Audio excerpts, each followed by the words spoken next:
Voilà, nous prenons nos Bibles dans le livre d'Apocalypse, Apocalypse chapitre 12, on lit le verset 1 au verset 5. Apocalypse chapitre 12, le verset 1 au verset 5. Un grand signe parut dans le ciel. Une femme enveloppée du soleil, la lune sous ses pieds, et une couronne de 12 étoiles sur sa tête. Elle était enceinte et elle criait, étant en travail et dans les douleurs de l'enfantement. Un autre signe parut encore dans le ciel. Et voici un grand dragon rouge, ayant 7 têtes et 10 cornes. Et sur ces 7 têtes, 7 diadèmes. Sa queue entraînait le tiers des étoiles du ciel et les jetait sur la terre. Le dragon se tint devant la femme qui allait enfanter, afin de dévorer son enfant. Lorsqu'elle aurait enfanté, elle enfanta un fils qui doit perdre toutes les nations avec une verge de fer. Et son enfant fut enlevé vers Dieu et vers son trône. Alléluia. Le travail de la femme élue de Jésus-Christ. Ça, c'est pour le sujet. Le travail de la femme élue de Jésus-Christ. Alléluia. Voilà, définition de la femme élue. Comme dans l'autre leçon, nous avons déjà parlé du haut du séchère, de la femme élue. Le service de la vie éternelle, c'est la même définition. Voilà, une personne élue, c'est une personne qui a été choisie parmi plusieurs prétendants. Les gens là aussi, ils veulent ce service. Comme on dit par exemple, un maire élu. Voilà, il n'est pas le seul. Il était plusieurs. OK? Voilà. Et puis, le peuple de cette commune l'a choisi celui-là pour venir les servir. Voilà. C'est pour venir les servir. C'est pas venir les voler. C'est pour venir les servir. Tu as compris, non? Voilà. Président élu. Il n'y avait pas un seul. À l'élection, il y avait plusieurs. Députés élus. Femme élue. Même ta femme, là, tu l'as élue. Je continue de donner la définition. Ta femme, là, tu l'as élue. Ton mari, tu l'as élu. Il y a un service, là. Il y a un service que tu ne peux pas faire seul, c'est-à-dire avoir enfant. Voilà. Tu ne peux pas gêner pour avoir enfant. Tu ne peux pas prier pour avoir enfant. OK? Alors, tu as besoin d'élection, d'élire quelqu'un. Voilà. La personne, là, vous allez aller dans, voilà, où tu connais. Et puis maintenant, vous allez faire le travail. OK? Voilà. Pour le service pour lequel tu l'as élu, là, enfant. OK? C'est compris pour la femme élue? Maintenant, nous parlons ici de la femme élue, le travail de la femme élue de Jésus-Christ. La femme élue ici, cette femme-là, qui était en travail, c'est l'église de Jésus-Christ. D'ailleurs, tous les signes dont elle est parée, tu vois, non, elle n'est pas parée de bijoux, elle n'est pas parée de mèches, elle n'est pas parée, tu vois, non. Parce que ça, si c'était comme ça, c'est que ça, Jésus ne peut pas élire une femme comme ça. Jamais. Voilà, regarde de quoi elle est parée. Et un grand signe parut dans le ciel, une femme enveloppée du soleil, la lune sous ses pieds, une couronne de 12 étoiles. Donc, regarde, ça a paru. C'est ça paru là. Donc, déjà, mais tu dois savoir de qui on parle. Le soleil, c'est Christ. C'est Jésus-Christ. Le soleil de justice. Alléluia. Amen. La lune, c'est l'Ancien Testament. Parce que la lune reflète la lumière du soleil. La lune reflète la lumière du soleil. Et avant le soleil, il y avait la lune. L'Ancien Testament. Les 12 étoiles, c'est la doctrine des 12 apôtres de Jésus-Christ. C'est-à-dire, elle est parée de toute la Bible. Voilà. Alléluia. Mais elle aussi, elle est élue. C'est les femmes, c'est qu'elle est élue. OK? Elle est élue pour un service. D'ailleurs, il est ici question de, elle était quoi? Étant en travail. Étant en travail. Voilà, le travail pour lequel on l'a élu. Hein? Tu comprends, mon frère? Le travail pour lequel on t'a élu. Maintenant, je parle de toi, chrétien. Hein? Parce que tu es cette femme élue. Si on nous prend individuellement, hein?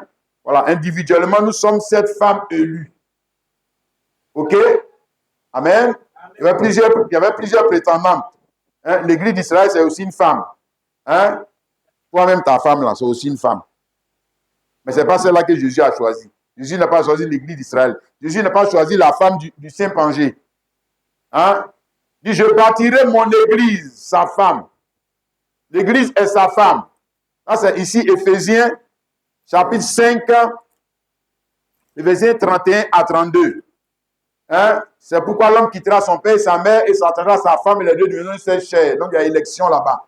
Mais on dit l'élection qu'il y a dans le fait de quitter son père et sa mère, c'est un mystère qui est grand. Et ce mystère-là, hein, est révélé avec qui? Christ et l'Église. Voilà. C'est là-bas que tu as la révélation du mystère qu'il y a dans l'élection, hein, chrétien. Donc, tu dois commencer par comprendre, chrétien, que tu as été élu pour un service. C'est pas venir t'asseoir tout dans l'église de Kwaku Daniel. C'est pas là le service. Hein? Comme quelqu'un choisit une servante, comme quelqu'un choisit une femme, c'est pour un service. C'est pour un service. Hein? Voilà. Que cette femme va lui rendre. Hein, donc, comprends ça, mon frère chrétien. Tu n'as pas été élu pour venir t'asseoir dans l'église. Tu as été élu pour un service. En fait, quand on vient dans un lieu de culte, on vient recevoir l'enseignement pour rentrer dans ce service. C'est ce qu'on est en train de faire ici, là. Ça, ce n'est qu'une partie du culte. Ça, ce n'est pas le culte, ça. Ici, là. Ça, ce n'est pas le culte. Ce n'est que 1%. 1% du culte. Hein? Ça, ce n'est pas le culte. Le mot culte veut dire service. On rend à une divinité. Hein? Maintenant, la divinité, là, elle t'a élu pourquoi? Pour venir t'asseoir sur les chaises d'une église, écouter quelqu'un partir, revenir t'asseoir, écouter quelqu'un partir, revenir t'asseoir, c'est ça l'élection. Le maire même de Kourouli, là, c'est pour ça qu'on l'a élu. Non. On l'a élu pour un service. OK? Et la femme de Jésus-Christ, qui est l'église, ou le chrétien, aussi a été élu pour un service, non pas parce qu'il est la personne la plus qualifiée pour le service. Non, il n'a pas choisi les meilleurs hommes. Non. Il a choisi des hommes qui étaient mauvais. Donc, des hommes qui n'étaient pas qualifiés. Hein? C'est pourquoi dans la Bible, le type de l'église de Jésus-Christ, c'est toutes les femmes stériles qui ont été élues aussi, notamment Sarah qui a été élue pour le service. Hein? Contrairement à Agar qui était fertile, féconde. Sarah était stérile, mais pourtant c'était elle la femme élue. Ça, c'est le type du chrétien de l'église. Dieu ne choisit pas la personne la plus qualifiée. Non. Non, dans ce cas, c'est qu'il n'est pas puissant. Il n'est pas si puissant qu'il le dit. Donc, il choisit la personne la moins qualifiée. Hein? Pour le service. De sorte que le service va être forcément par la prédication de la foi. Ouais. Parce que ce n'est pas par tes yeux, ça sera par quoi? Hein? Par la foi dans ce que lui va te dire maintenant. Hein? Donc, ça c'est pour la définition. Maintenant, pour qu'elle puisse rendre ce service, comme nous sommes en train de parler ici, là, il est question de... Pour qu'elle entre en travail. Hein? Ben ici, elle est en travail. Ce qu'on a lu là tout à l'heure, je vais relire ça. Elle était enceinte et criait étant en travail. Hein? Voilà. Et dans les douleurs de l'enfantement. Donc, pour qu'elle puisse rendre ce service pour lequel elle a été élue, Sarah, hein, parce que Sarah, c'est le type, c'est le type parfait de l'église du chrétien, pour que Sarah puisse rendre le service pour lequel elle a été élue. Elle devait faire quoi? Tomber enceinte. Hein? Et elle est tombée enceinte de quelle manière? Hein? À la suite de la foi. Foi dans quoi? Prédication de qui? Pas de n'importe qui. Voilà, elle n'est pas tombée enceinte de n'importe quoi. Elle n'est pas tombée enceinte de n'importe quel prédicateur. Hein? Genèse 18, le verset 10. Les notes, ça veut dire Dieu. Ici, Dieu est lui-même le prophète, le prédicateur, le pasteur. C'est Dieu lui-même. Et dans chaque âge, ça doit être Dieu lui-même. C'est doit toujours le même là, lui là. C'est toujours lui. C'est toujours lui. Il faut le reconnaître, même s'il chante des corps. Église, même s'il chante des corps, toi tu dois le reconnaître. Tu n'as pas dit que tu es sa femme. Hein? Même si c'est déguisé, toi tu dois le reconnaître. Les autres peuvent le chasser parce qu'il a changé de corps. Les autres peuvent le refuser, mais toi tu n'as pas dit que tu es sa femme. Hein? Alors, il se déguise maintenant pour venir et puis tu ne le connais pas. Tu ne reconnais pas sa voix. Tu as dit, mes brebis connaissent ma voix. Il n'a pas dit qu'ils connaissent ma tête. Hein? On n'a pas dit qu'ils connaissent comment on appelle ma photo. Ils connaissent ma voix. Donc, l'un d'entre eux dit, je reviendrai vers toi à cette même époque et voici Sarah, ta femme, aura un fils. Sarah écoutait à l'entrée de la tente qui était derrière lui. Voilà. Le prédicateur. Il est venu avec quoi? La parole de la foi. Hein? Sarah sera enceinte. C'est ça, non? Et elle enfantera. Donc là, maintenant, Sarah, quand elle va tomber enceinte, elle va connaître enfanter, ça veut dire qu'elle connaît le travail. C'est maintenant qu'elle connaît son travail. C'est maintenant qu'elle rentre dans le travail. Hein? Pour faire quoi? Mais pour rendre le service pour lequel on l'a élu pour un service, non? Hein? Regarde, le service pour lequel on l'a élu là, c'est pas seulement préparer du blé pour donner à Abraham. Non, hein. Je te dis, hein, c'est pas seulement préparer du blé pour donner à Abraham, hein. Non, hein. Le service pour lequel toi, on t'a élu là, comme je t'ai dit, tu penses que c'est venu, comme tu es fidèle, tu veux t'asseoir dans l'église de Kwabou Daniel, donc c'est fini quoi. Toi, tu es en train de servir Dieu comme ça. C'est ça le service. Faut te revoir, l'enlèvement va t'étonner. Faut te revoir. Hein? Donc, ici, on voit ça dans le type de Sarah. C'est-à-dire, quand tu prends le type de Sarah, là, tu dois voir ça dans toute la Bible. C'est toujours le même personnage. Mais seulement, il passe d'une forme à une autre. Il passe chaque fois d'une forme à une autre. Mais c'est toujours le même prédicateur. C'est lui seul qui a la sémence. Kwabou Daniel n'a pas cette sémence. Mais quand il vient s'incarner en Kwabou Daniel, voilà, là, il donne sa sémence à Kwabou Daniel. Voilà, là, Kwabou Daniel va avoir maintenant des enfants. Il va avoir des enfants pour rendre service à Dieu. Sinon, la sémence de Kwabou Daniel, là, ça ne rend pas service à Dieu. Hein. Non. Non. Ça rend service à Kwabou Daniel. Point barre. Tes enfants, là, tu n'es pas en train de rendre service à Dieu. Il ne faut pas te mentir. Non. Tu es en train de rendre toi-même service. Tu mets service à ton mari. Ça s'arrête là, c'est fini. Et puis si tu restes sur ça là, tu vas l'enfer. Oui, je te dis ça. Même si tu veux, il faut fêter tous les anniversaires. Tu vas l'enfer. Oui. C'est pas ça le service. Tu as manqué le service. Donc, moi, je montre le même personnage. Et Jean chapitre 14, le verset 16 à 17. Et moi, je prie le Père, il vous donnera un autre consolateur, afin qu'il demeure éternellement avec vous, l'esprit de vérité. Donc, ici, il parle du consolateur, ou bien le même prédicateur, là, l'autre là-bas, là. Le voici ici, qui est en train de parler. Ici, il est sous le visage de Jésus-Christ. Là-bas, il était sous le visage de l'ange de l'Éternel. Ici, il est sous le visage de Jésus-Christ. Et Jésus-Christ est en train de te dire qu'il va envoyer un autre consolateur qui va demeurer éternellement avec vous. L'esprit de vérité, c'est-à-dire, c'est lui, Jésus, qui, cette fois-ci, maintenant, il passe d'une forme à une autre fois dans un autre corps, puisqu'il est esprit.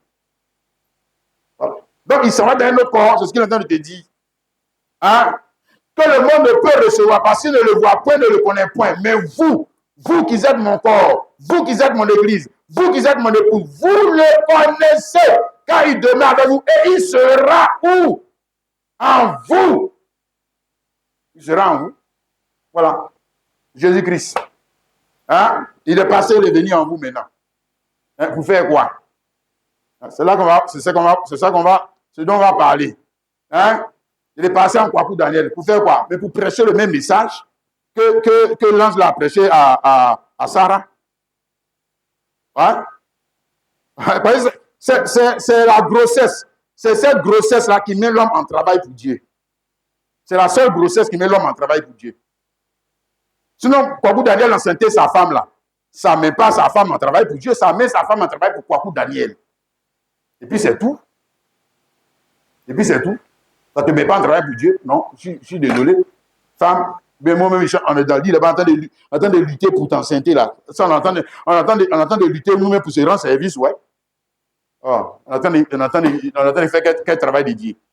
C'est le travail de Dieu. Si c'est comme ça, c'est le serviteur de Dieu. On t'attend de te servir toi-même.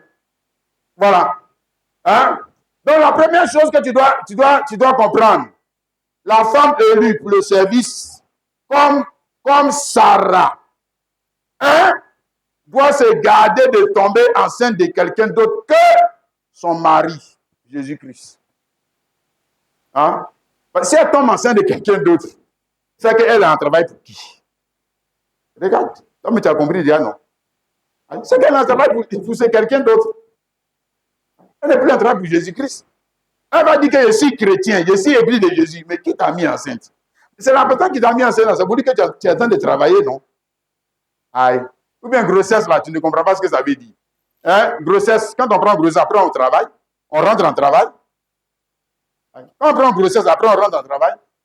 Et tu ne peux pas rentrer en travail comme ça dans ta bouche. Tu ne peux pas rentrer en travail comme ça par imagination. Tu dois d'abord prendre la grossesse, madame. Tu prends la grossesse, et puis maintenant tu rentres en travail. La grossesse va te faire rentrer en travail. Donc tu dois maintenant commencer à rendre le service pour lequel on t'a élu. Ce n'est pas seulement pour venir donner du blé aux yeux. Non. Non. Tu vas rentrer maintenant le service. Voilà.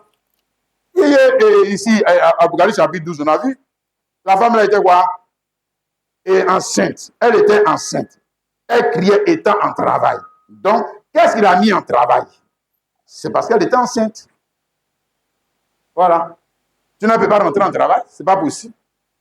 Ah, donc, première chose, puisque tu es la femme élue par Jésus-Christ, pour lui rendre un service, Église, garde-toi de tomber enceinte de quelqu'un d'autre. Hein? C'est pas ça. Tu lui dis pour Sarah. Sarah, là, hein? Abraham est parti avec elle en Égypte. Bon, il a commencé à mentir. Sarah s'est retrouvée dans la main des Égyptiens. Dieu a dû intervenir. Pourquoi? Parce que c'est la femme élue pour le service de la sémence d'Abraham, pas de l'Égyptien. Dieu a dû intervenir. Et après, elle a sauté encore, même mention d'Abraham. Elle a sauté encore, elle s'est retrouvée encore dans la main d'Abimelech. Dieu a dû intervenir encore. Voilà, on te montre. Hein? Dis grossesse, c'est grossesse. Comment ça, grossesse, c'est grossesse? Non, grossesse, c'est pas grossesse. Hein? Grossesse d'adultère. Et puis grossesse du mari que tu as épousé. C'est la même chose. Mais là, même si c'est adultère que tu veux même donner à ton mari, mais le travail là, c'est pour celui qui t'a enceinté. C'est lui. C'est sa sémence qui t'a mis en travail. C'est sa sémence qui t'a fait entrer dans ce travail. Et aucune femme ne peut tomber enceinte sans rentrer en travail. C'est pas possible. C'est pas possible. Hein? D'accord. Première chose. Deuxième chose qu'elle doit se garder de faire, c'est qu'elle doit se garder d'avorter. D'avorter. Parce qu'elle peut dire, en temps, tu vois, non, le gars l'a enceinté, et puis elle peut dire que non, moi, ça a gâté mes études. Oui, elle peut dire ça. Ça a gâté mon avenir. Ça a gâté mon travail. Elle a un autre projet. En temps, elle a un autre projet, ce n'est pas toi ta grossesse là. Ce n'est pas ça son projet. Elle a un autre projet. Et la grossesse vient gâter son projet. Là, elle fait quoi? Elle avorte. Voilà. Là, elle ne connaît pas le travail. Mais là, elle va connaître le travail pour avoir l'argent. Voilà, elle va connaître ça. Mais puisque ça cause ça, elle a avorté, non? Voilà. Donc, elle doit se garder pour Jésus-Christ là. Elle doit se garder d'avorter la grossesse de Jésus-Christ. D'abord, elle doit tomber enceinte. Ça, c'est pas peut-être. Tu vois, non? Voilà. Dans le naturel là, Dieu ne va pas t'envoyer à l'enfer si tu n'arrives pas à enceinte ta femme. Hein, Dieu ne va pas t'envoyer à l'enfer pour ça. Mais avec Jésus là, il ne faut pas jouer avec ça. Si jamais tu ne tombes pas enceinte de Jésus, tu vas à l'enfer. Je vais t'expliquer pourquoi. D'ailleurs, c'est un péché. Tu n'as pas dit que tu es femme élue. Aïe. Tu n'as pas dit que tu es femme élue. Et pourquoi tu ne tombes pas enceinte de lui? Pourquoi? Lui, il est stérile. Jésus-Christ est stérile. On dit qu'il t'a pris avec défaut. Mais on t'a dit que. On a parlé de Sarah, non? Est-ce que Sarah est restée stérile jusqu'à mourir? Voilà. C'est que c'est toi qui as problème. Sarah n'est pas restée stérile, mourir. Voilà. Donc, elle doit garder la grossesse. Jean 14, verset 23 à 24. Jésus lui répondit, si quelqu'un m'aime, il gardera ma parole. Vous n'avez pas dit, mais s'il garde la parole, mais il sera enceinte de la parole. Aïe. Il gardera. Et mon Père l'aimera, nous viendrons à lui. Nous ferons notre demeure chez lui. Celui qui ne m'aime pas, il ne garde pas. Il prend grossesse, il avorte. Il prend grossesse, il avorte. Dans la même façon, je prêche ici, là.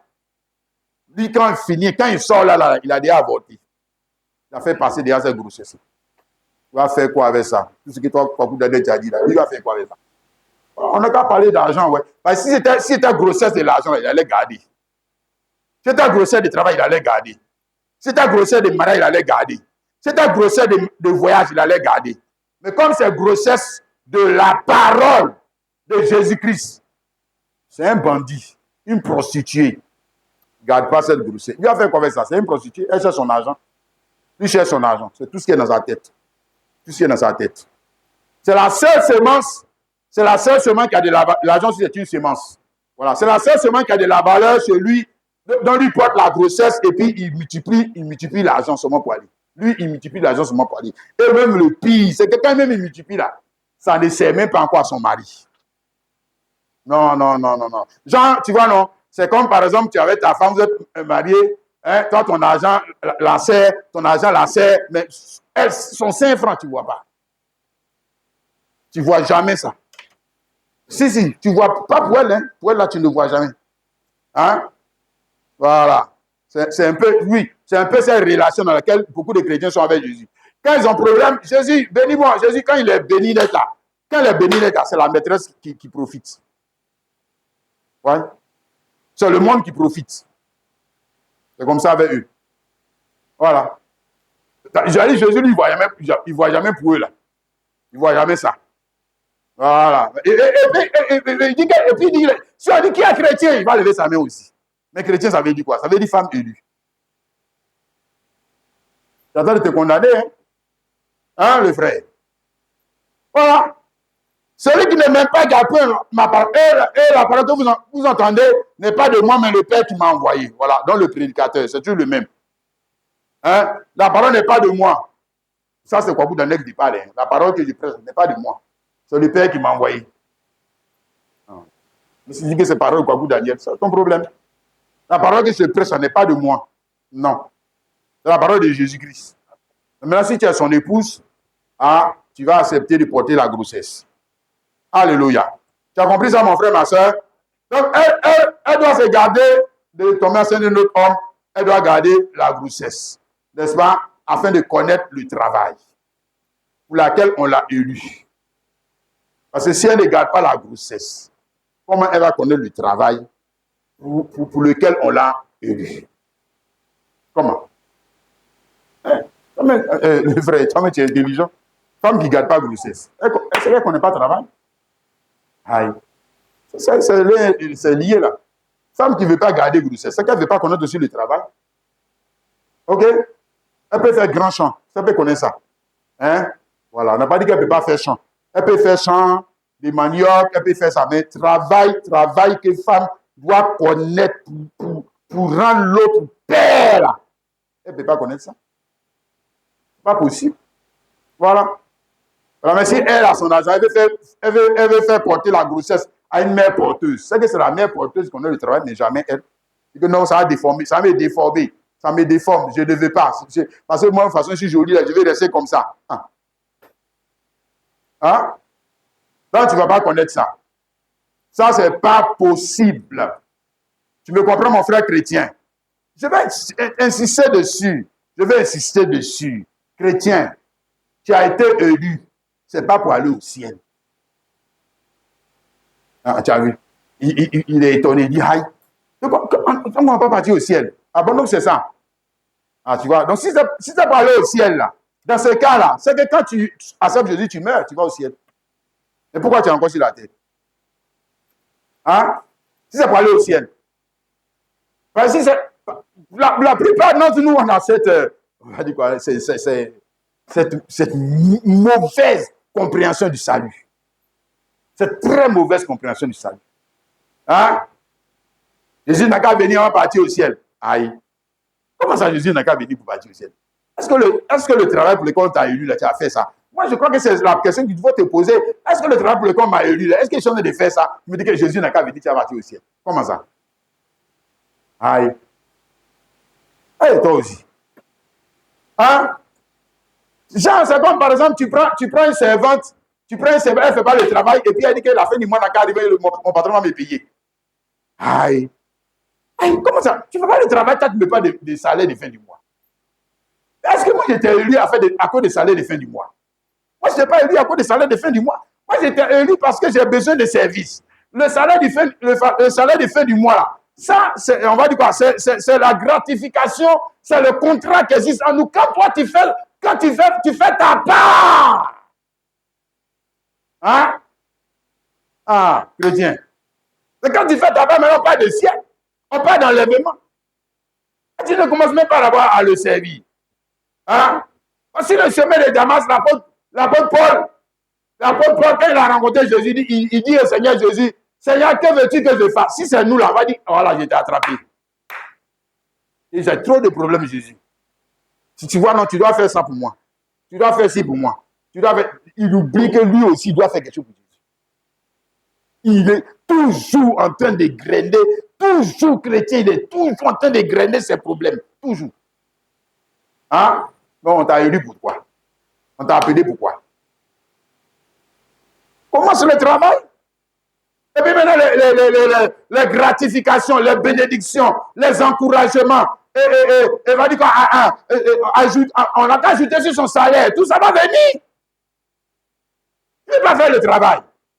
Hein? Tu viens, tu t'assois dans l'église, tu t'en vas. Et puis ça même, tu es dans la dénomination, tu es toujours dans la même tradition. Toujours dans la même tradition. Et tu veux aller au ciel. Mais le ciel là-bas, c'est les serviteurs, les servants qui vont là-bas. Ce n'est pas les chômeurs. Ce n'est pas les gens qui sont oisifs. Donc on fait comment? On fait comment maintenant? Parce que aussi ensemble encore pour le servir. Donc on fait comment? Ah. Donc il faut regarder, ta place n'est pas là-bas. Ah. Non, ta place n'est pas là-bas. Là-bas, ce n'est pas pour chômer. C'est le service. Hein? Chrétien 1 Pierre 2, le verset 9. Vous, au contraire, vous êtes une race élue. Vous êtes une race élue. Nous sommes en train de parler. La race élue, il y a beaucoup de races. Hein? Noir, blanc, etc. Les animaux. Et puis, il y a une qui est élue. Hein? L'église de Jésus ou le chrétien. OK? Mais il est élu pourquoi? Et ça vient. La seconde chose, c'est quoi? Un sacerdoce royal. Élu pour être un sacerdoce royal. Un sacerdoce royal, c'est service. C'est les sacrificateurs. C'est des gens qui sont des sacrificateurs et des rois. En d'autres termes, ça dit que c'est des gens qui sont des serviteurs. C'est des rois. Ils sont des rois. Ils sont des rois. Hein. Mais ils sont des rois serviteurs. Comme qui? Jésus-Christ. Voilà. Le premier élu. Hein? Il était quoi? Roi et serviteur. Si tu n'avais pas servi, toi, tu ne serais pas sauvé. Non. Hein? S'il était venu se balader dans les rues de Jérusalem, je me fais un touriste. Là-bas, je me fais un touriste. Ici, je me fais... On n'a pas encore visité la ville d'Assini. On n'a pas encore visité ça. Il est en train de visiter toute la Côte d'Ivoire. Mais le service pour lequel on l'a appelé là, ce n'est pas même ça dans la tête. Ce n'est pas dans sa tête. Hein? Il est élu pour un service. Il n'est pas élu d'abord à cause de lui ses besoins. Je te dis ça. La vérité, non, non, tu n'es pas élu à cause de toi, tes besoins d'abord. Non, non, non. Tu es élu d'abord à cause des besoins de celui qui t'a élu. Je t'ai donné l'exemple de la servante, non? Et que la servante n'a pas besoin. Quand elle vient, je dois dire qu'elle n'a pas besoin. Mais elle sait bien que la raison pour laquelle on l'a choisie pouvait dire être servante là. Ce n'est pas d'abord à cause de ses besoins, c'est à cause des besoins de son maître. C'est d'abord la première chose. Fais pour ton maître, il va faire pour toi. Fais pour lui. Il ne faut pas inverser les rôles. Non, il ne faut pas inverser la chose. Ça, c'est les gens qui sont mal enseignés. Et eux-mêmes, là, ça les plaît d'être des spectateurs. Ils étaient dans guerre, ils étaient spectateurs. Hein? Ils étaient dans Gaulle, ils étaient spectateurs. Ils viennent encore dans l'église de Jésus, ils veulent être spectateurs. Quand tu veux changer leur place, ils ne veulent pas. Nous, on veut être spectateurs. C'est comme ça que tu vas regarder le ciel à la télévision aussi. Tu seras spectateur. Je te dis, tu vas regarder le ciel à la télé, ne t'en fais pas. Il faut rester spectateur. Tu vas regarder le ciel à la télé. Oui, si je te dis ça, mon frère, ma soeur. Donc, regarde d'abord ce que j'essaie de te dire ce matin, chrétien. J'espère que ça va changer un peu notre vie. Ça va nous faire monter un peu dans le service de Dieu, nous tous. Si. Ça va nous faire changer un peu notre position, notre manière de concevoir la vie chrétienne bancale que nous, on appelle vie chrétienne. Non, ça, c'est la vie chrétienne bancale. La vie chrétienne, on va dire oisif. La vie chrétienne de vacances. Il est déjà en vacances alors qu'il n'a pas travaillé. Lui, il est déjà en vacances. Il est déjà en congé alors qu'il n'a pas travaillé. Hein? Non. Luc 8, 11. Voici ce que signifie cette parabole. La semence, c'est la parole de Dieu. Hein? Donc, Dieu a une sémence. C'est ça qu'il est en train de dire. Dieu a une sémence. Dieu aussi, comme tous les êtres vivants, a une sémence. OK? Ce n'est pas seulement l'arbre qui a une sémence. Ce n'est pas seulement le gorille qui a une sémence. Ce n'est pas seulement toi qui as une sémence. Voilà, Dieu aussi a une sémence. Et comme Dieu a une sémence, il lui faut à Dieu aussi une femme. Voilà. Mais il faut qu'il y ait élection. Il faut à Dieu aussi une femme. Une femme qui va faire quoi? Mais une femme aussi qui va tomber enceinte. On va dire d'abord tomber amoureuse de lui, tellement amoureuse de lui, qu'elle va accepter de porter la grossesse de Dieu. Ce n'est pas facile. Porter grossesse, même tout court, est-ce que c'est facile? Est-ce que c'est facile? Nos sœurs sont là. Elles savent de quoi on parle. Est-ce que porter grossesse, même tout court, c'est facile? Mais la femme sait que c'est le seul chemin pour faire quoi? Pour être mère. Pour arriver dans la gloire des mères. C'est le seul chemin pour rendre ton mari père. Voilà. Mais tu vas rentrer en travail pour lui. Donc, Dieu aussi devait élire une femme. C'est de ça que nous sommes en train de parler ce matin. Voilà. Et nous sommes, en tout cas, moi, je suis bien content que je fais partie des élus. Je suis bien content. Même s'il y a un problème dedans. Ça, je suis bien content. Ouais. Le malheureux. Le malheureux, là. C'est celui qui n'a jamais connu la grossesse de la parole. C'est le malheureux. Voilà. Il n'a jamais connu la grossesse de la parole. Même ce qu'il dit là, lui, il ne comprend pas. C'est qu'il est malheureux. Que Dieu lui vienne en aide. Et que Dieu ait pitié de lui. Il connaît la grossesse de l'argent. Il connaît la grossesse du travail. Il connaît la grossesse de son mari. Oui, il connaît la grossesse de son mari. Tout le travail que tu fais là, tu fais le travail d'abord parce qu'il y avait une grossesse. Il y avait une conception. Tu ne gagnes pas l'argent comme ça. Ça ne tombe pas du ciel. Non. Tu portes la grossesse, tu rentres en travail. C'est pour ça qu'on parle de travail. Tu rentres dans le travail pour faire quoi? Hein? Pour fructifier la semence argent. Si tu es un planteur, fructifier la semence du maïs, pour fructifier la semence du goyavier, etc. Si tu es un éleveur, donc pour fructifier la semence du bœuf ou bien du mouton. Bon, bref, ce que tu fais. Hein? Bon, même si tu n'es pas un éleveur ni un planteur, mais tu es toujours dans le fait que tu dois fructifier la semence argent. Ouais. C'est pour ça que tu cours partout d'un coup à bien, non. C'est pas ça. Voilà, tu n'es pas en travail. Tu es en travail pour faire quoi? Mais pour fructifier, pour fructifier ton revenu, non? Hein? C'est ça. Mais ça, c'est pas l'élection. Non, ça, c'est pas. On n'a pas besoin d'être femme élue de Jésus-Christ pour ça. Ça, c'est pas l'élection. Non, regarde, fructifier l'argent, il faut voir les Qataris là. Je dis pas, les Qataris là, comment ils fructifient pour eux là? Aïe. Et la grossesse là même, c'est encore plus que. D'ailleurs, ils ont les gros ventres plus que toi et moi. Voilà, ça montre que leur grossesse n'est pas comme pour toi. Non. Jésus-Christ ne nous a pas élus pour fructifier ce qu'on peut faire sans lui. Non, ça n'a aucun sens. Ça n'a aucun sens. Ça, c'est être un pasteur menteur que de faire croire aux chrétiens que s'il est chrétien, il doit forcément être riche. Ça c'est absurde. C'est absurde. Là, tu attends de mentir. Mais maintenant, quand le chrétien n'est pas riche, il est frustré. Il est frustré. Toi, tu n'as pas dit que quand les chrétiens on a l'argent. Maintenant, lui, les chrétiens n'a pas l'argent. Tu as même dit que s'il n'a qu'à donner 10, il va avoir l'argent. Il a donné encore, il n'a pas l'argent. Regarde maintenant dans quelle situation tu mets Dieu et ce chrétien. Maintenant, lui va accuser Dieu. Mais c'est toi qui enseignes mal. Tu es menteur. Dieu ne confirme pas le mensonge. Tu es en train de le mentir. Hein? Jean 15, le verset 16. Ce n'est pas vous qui m'avez choisi, mais moi, je vous ai choisi. Ah, ça va? Voilà où ça commence. Hein? Voilà. Est-ce que toi et moi, on peut choisir Jésus-Christ? Si nous avions laissé libre pour de choisir, hein? Moi, en tout cas, moi, je ne vais pas choisir Jésus-Christ. Jamais. Toi, tu peux le comprendre. De toute façon, sa vie est difficile, là. Toi, tu peux accepter. Non, tu ne vas pas choisir Jésus. Tu vas choisir la voie de la raison. Tu ne vas jamais choisir la foi. Tu vas faire comme tes parents ont fait. Voilà. Comme tu ne peux pas faire le bon choix, là. Donc, lui-même, il doit faire le choix pour toi. On va dire que c'est moi qui vous ai choisi. Je vous ai établi. Hein? Comme le soleil est établi. Comme la lune est établie. C'est-à-dire, ce n'est pas des choses pour lesquelles souvent on a besoin de prier. Parce que nous sommes établis. Établis dans quoi? La malédiction. La bénédiction.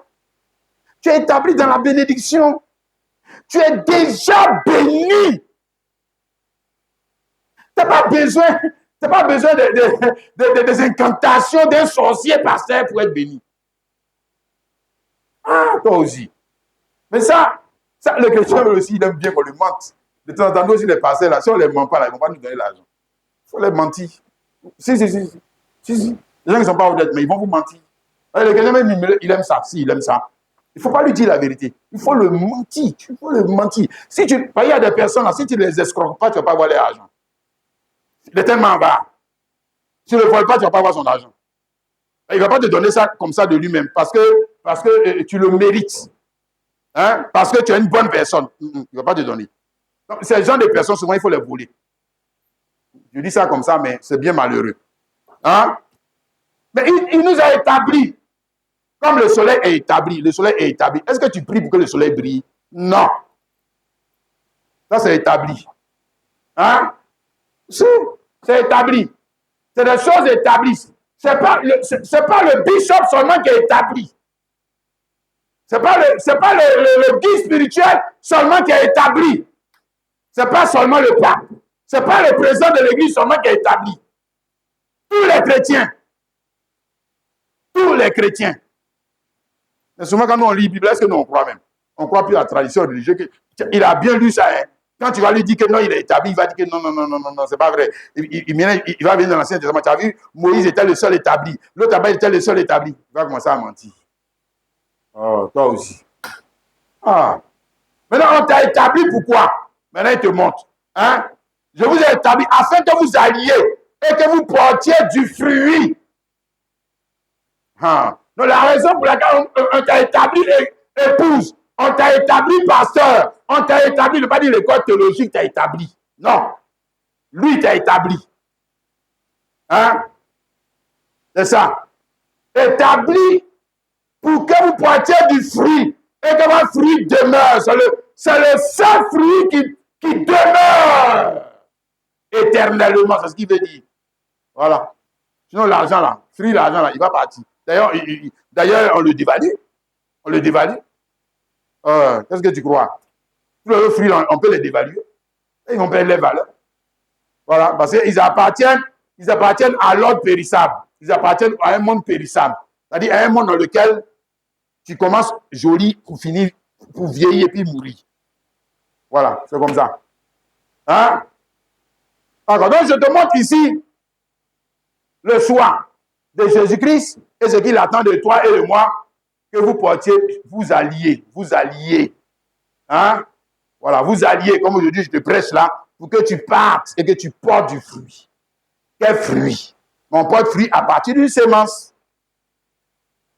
C'est à partir du sémence qu'on porte fruit. Donc, c'est de quel fruit lui parle? Ah bon, vous ne pas dire c'est de quelle sémence lui parle. Tu as vu ça, non? Mon frère chrétien. Alléluia. D'accord. Donc, je te parle ici des gens qui sont la bénédiction. Hein? La bénédiction, la véritable bénédiction est où? La sémence. Voilà. Donc, il est en train de t'expliquer pour venir maintenant. Hein? Si la véritable bénédiction, ce n'est pas la sémence argent. Non, non, non. Ce n'est pas la sémence or, ce n'est pas la sémence du cacao. Je t'ai lu là tout à l'heure, non? Luc 8, 11, voici ce que signifie cette parabole. La sémence, c'est la parole de Dieu. Donc, voici la véritable sémence. Donc, voici. Hein? Voilà. Les autres sont aussi des sémences. Mais ce n'est pas les véritables. Ce n'est pas véritable. Hein? Pourquoi? Mais parce que avec ces sémences, on n'est pas véritablement riche. Jamais. D'ailleurs, tu vas laisser partir, non? Le fruit de ces semences-là, tu les laisses partir, non? Même tes enfants, tu vas les laisser partir, non? Ce n'est pas le fruit de la sémence, de toi-même ta sémence. Tu ne vas pas les laisser partir. Après ton temps, hein, mon frère, et ta force. Hein? La véritable sémence, la sémence de Dieu. Donc, s'il y a la sémence de Dieu, c'est qu'il y a la grossesse de cette sémence. Hein? Ben, tu portes le fruit comment? Hein? En recevant la sémence. Et quand je reçois la sémence doit produire une grossesse. Et la grossesse maintenant va produire quoi? Un travail. Me met en travail. Voilà. Parce que je rentre forcément en travail. Tu m'as compris, mon frère? Oui. Maintenant, la femme élue de Jésus-Christ, c'est ça qu'il t'explique, son travail là. C'est pas seulement donner du blé. Son travail, c'est pas seulement porter le fruit de la semence argent. Parce qu'on n'a pas besoin de lire pour ça. Est-ce qu'on a besoin de lire quelqu'un pour ça? Élection, ça veut dire que tu as une exception. Élection, ça veut dire que toi, tu as une exception à la règle. Et puis, élection, ce n'est pas pour venir faire ce que les autres font. Ce n'est pas ça, élection. Dans ce cas, on n'a pas besoin de te lire. C'est pour venir faire la même chose que les autres font. On n'a pas besoin de te lire. Non. Hein? Donc, on a parlé de Sarah. Sarah, la femme élue. Et puis, Agar, la femme qui n'était pas élue. Donc, Agar, là, elle aussi, elle a mis au monde Ismaël. Mais pour mettre au monde, est-ce qu'elle n'a pas travaillé? Est-ce qu'elle n'a pas travaillé? Si, elle a travaillé. Mais quand elle a fini de travailler, elle a mis qui au monde? Ismaël. Que Dieu a qualifié de quoi? Charnel. Donc, semence périssable. C'est Dieu qui a donné le qualificatif à Ismaël. Il dit que c'est charnel. Maintenant, l'autre, la femme élue, Sarah, hein, elle, pour qu'elle tombe enceinte là, pour qu'elle tombe enceinte là, il faut qu'elle croie un prédicateur. C'est pas seulement aller dans l'île avec son mari, hein. Non, hein. Voilà. Et regarde, elle, pour elle là. Parce qu'il s'agit de faire quelque chose qui est impossible à l'homme. Qui est impossible. C'est impossible. Hein? Mais ça devient possible à l'homme quand il croit. Hein? Mais il a dit le jeudi, il y a deux personnes à qui tout est possible. Dieu. Tout est possible à Dieu et à qui? Mais celui qui croit. Il est la deuxième personne. Tout devient possible. Donc tout ce qui est impossible aux autres, hein, devient possible à cette personne. Donc on dit faire bénir, c'est pas pour venir faire ce qui était possible autrefois. Non. Ou alors ce qui était possible sans la foi. Non. C'est pas ça. Hein? Et regarde même ceux qui ont l'argent, est-ce qu'ils ont la foi forcément? Non. C'est tous ceux qui ont un enfant là, ils ont la foi forcément? Non. Est-ce qu'il y a forcément de foi là-bas? Non. Tu sais enceinté, même tu vas l'enceinter. Aïe. Quel a fait de foi dans ça? Hein? Si tu as ton argent, tu veux voyager, tu voyages? Est-ce que tu as besoin de prier? Est-ce que tu as besoin de Jésus-Christ? Est-ce que tu as besoin de que l'ange Gabriel vienne te visiter? Tu vois, ça, souvent, c'est des prières absurdes. Comme genre, c'est des exploits. Est-ce qu'on appelle ça avec des exploits? Mais nous, dans nos églises, et les chrétiens sont d'accord avec ça. Dans nos églises, ça, c'est un exploit, ça. La sœur a voyagé. Aïe. Aïe. Donc, votre église là-haut, je dis, votre élection là, c'est pour voyager. Et puis, vous partez là, il n'y a pas de cimetière là-bas. Vous voulez partir là, il n'y a pas de cimetière là-bas, on ne meurt pas. Et les chrétiens, même, on ne sait pas. Et ils aiment les mensonges. On n'a qu'à les mentir, on n'a qu'à les mentir. Hein? On n'a qu'à les mettre dans les illusions. C'est ça, ils veulent. Hein? Regarde de quoi on te parle. C'est pas quelque chose d'autre. Hein? Les frères et la sœur. Tu deviens une personne heureuse. Tu deviens une personne heureuse. Non pas seulement parce que tu portes le fruit de la sémence argent, mais surtout parce que tu as été élu pour porter le fruit de la sémence de vie. Vie éternelle. Mais pour porter ce fruit-là, mais tu ne vas pas travailler. Non, tu ne travailles pas. Ah non, tu ne travailles pas. Jésus a déjà travaillé, c'est fini. Ah bon? Non, tu vas travailler. Hein? Toi, tu n'auras plus un travail pour enfanter le péché. Tu n'auras plus un travail pour enfanter le vol. Parce que même pour pécher, il faut tomber enceinte de l'idée du péché. Même pour pécher. Oui. Aïe. Il faut te tomber enceinte de toi-même, ta convoitise. Là, tu vas enfanter. Qu'est-ce que tu crois? Si tu vas enfanter, hein? Tu vas. Aïe. Même si on a fermé tout mur là, de la maison, là, tu sautes pas là, le mur. S'il pleut là, tu sors dessus, tu n'es pas en train de travailler pour aller pécher. Même quand Dieu lui-même met encore des obstacles, tu n'es pas encore de dire, allez de moi Satan pour aller pécher. Tu n'es pas en train de travailler, tu ne fais pas des efforts. Si tu fais des efforts, non, ça n'arrive pas facilement. Tu travailles, tu rentres en travail. Aïe. Mais quand les autres te parlent, tu ignores même ce qu'ils disent. Tu te vas l'enfer. Tu es comme l'autre là. Tu escalades tous les obstacles que tu as mis devant toi par là l'enfer. Si? On t'a dit, on y va aussi simplement. Non, on n'y va pas simplement. Il faut violer ta conscience. Il faut réussir à tuer ta conscience. À tuer ta conscience, tuer la honte que le jugement des autres. Tuer la parole. Les circonstances de la vie que Dieu a mis pour te décourager, il faut les franchir. Tu vas arriver là-bas. Ne t'en fais pas. Travaille, tout travail. Le salaire du péché, c'est la mort. Le salaire du péché, ça veut dire qu'il a travaillé. Il a travaillé. On va le payer maintenant. Il devient, on va te payer. Le beau travail que tu as fait là, moi, tu te donnes son salaire. Il dit que c'est quoi? Il dit que c'est la mort, mon frère. Hein? Est-ce que tu crois? Hein? Non, c'est pas ça l'homme béni. Ou véritablement béni. Pas dire que si tu as l'argent, tu n'es pas béni. Si tu travailles, tu n'es pas béni.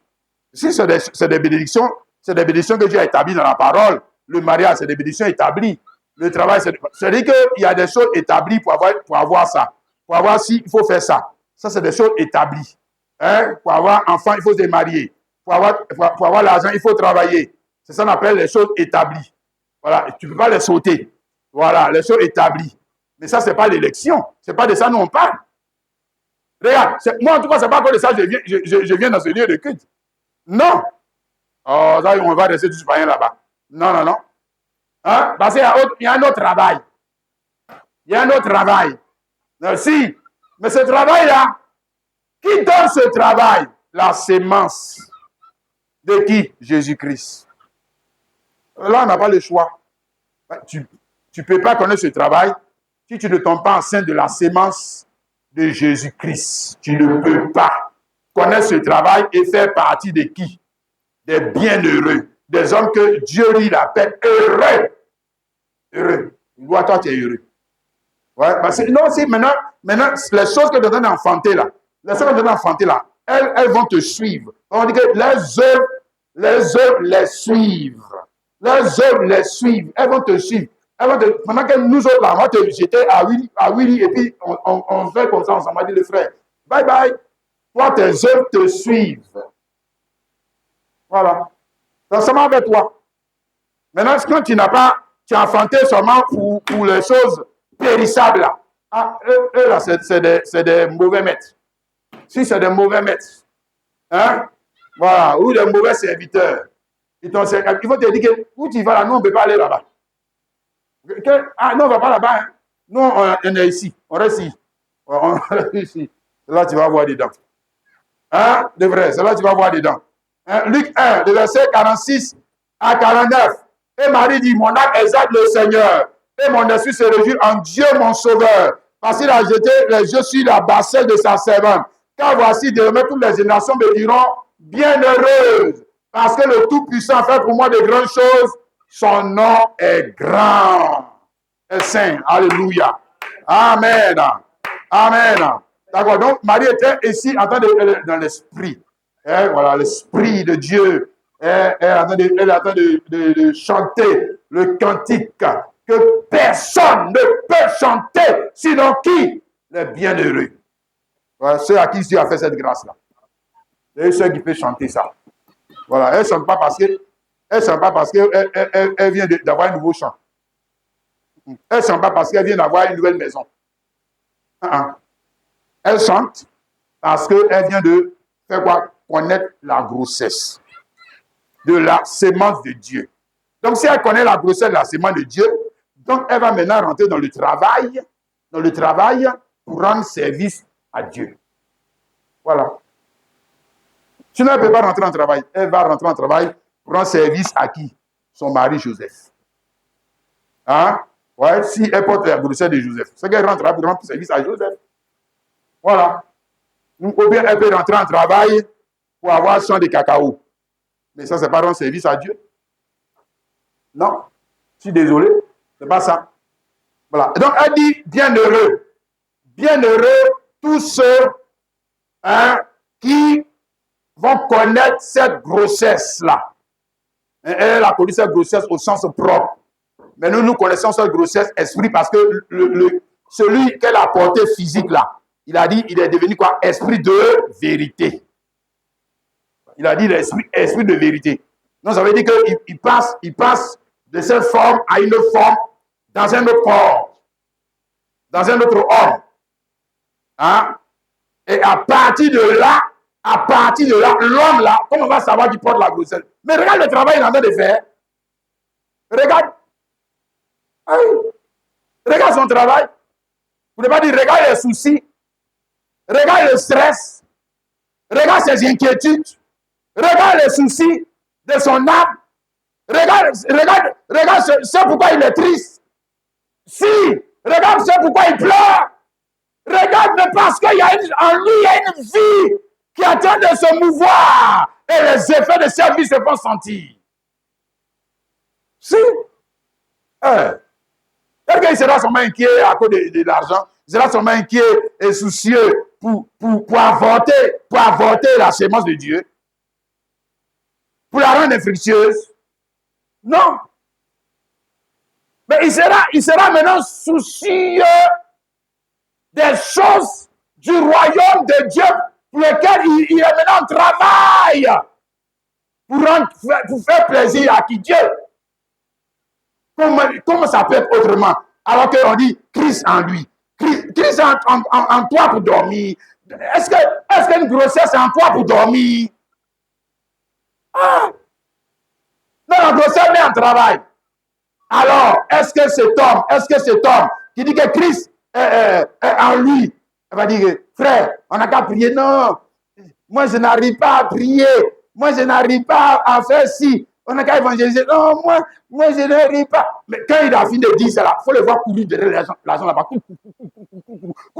Se débattre. Ah bon, ça veut dire que toi, tu n'es pas enceinte de Christ. Tu es enceinte de tes propres projets. Si, mais pourquoi tu cours? Tu cours pour qui? Qui te fait courir? Mais si tu n'es pas enceinte, tu ne vas pas courir. Hein? Est-ce que quelqu'un peut être enceinte de la parole de Dieu et cette parole de Dieu ne va pas lui donner le désir de prier? Il va, ok, apprenez-moi à prier.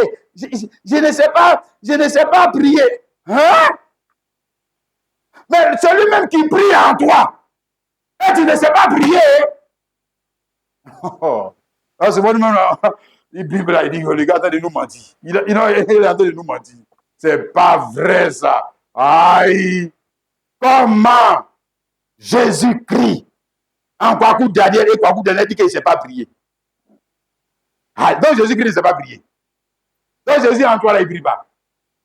Il ne donne pas l'envie de prier. Hein? La grossesse ne donne pas envie de vomir. La grossesse ne te donne pas de vertige. La grossesse ne se manifeste pas. C'est ça que tu n'es pas enceinte. C'est que tu n'es pas enceinte. Il ne faut pas nous mentir. Il n'y a rien encore en toi. Il n'y a rien. Hein? Regarde, Éphésiens 6, le verset 15. Mettez pour chausser à vos pieds le zèle qui est dans l'évangile de paix. Mettez pour chausser à vos pieds le zèle, ça dit que ici, il en a de parler de l'armure chrétienne. J'ai pris juste deux types, deux armes chrétiennes que forcer, tu peux.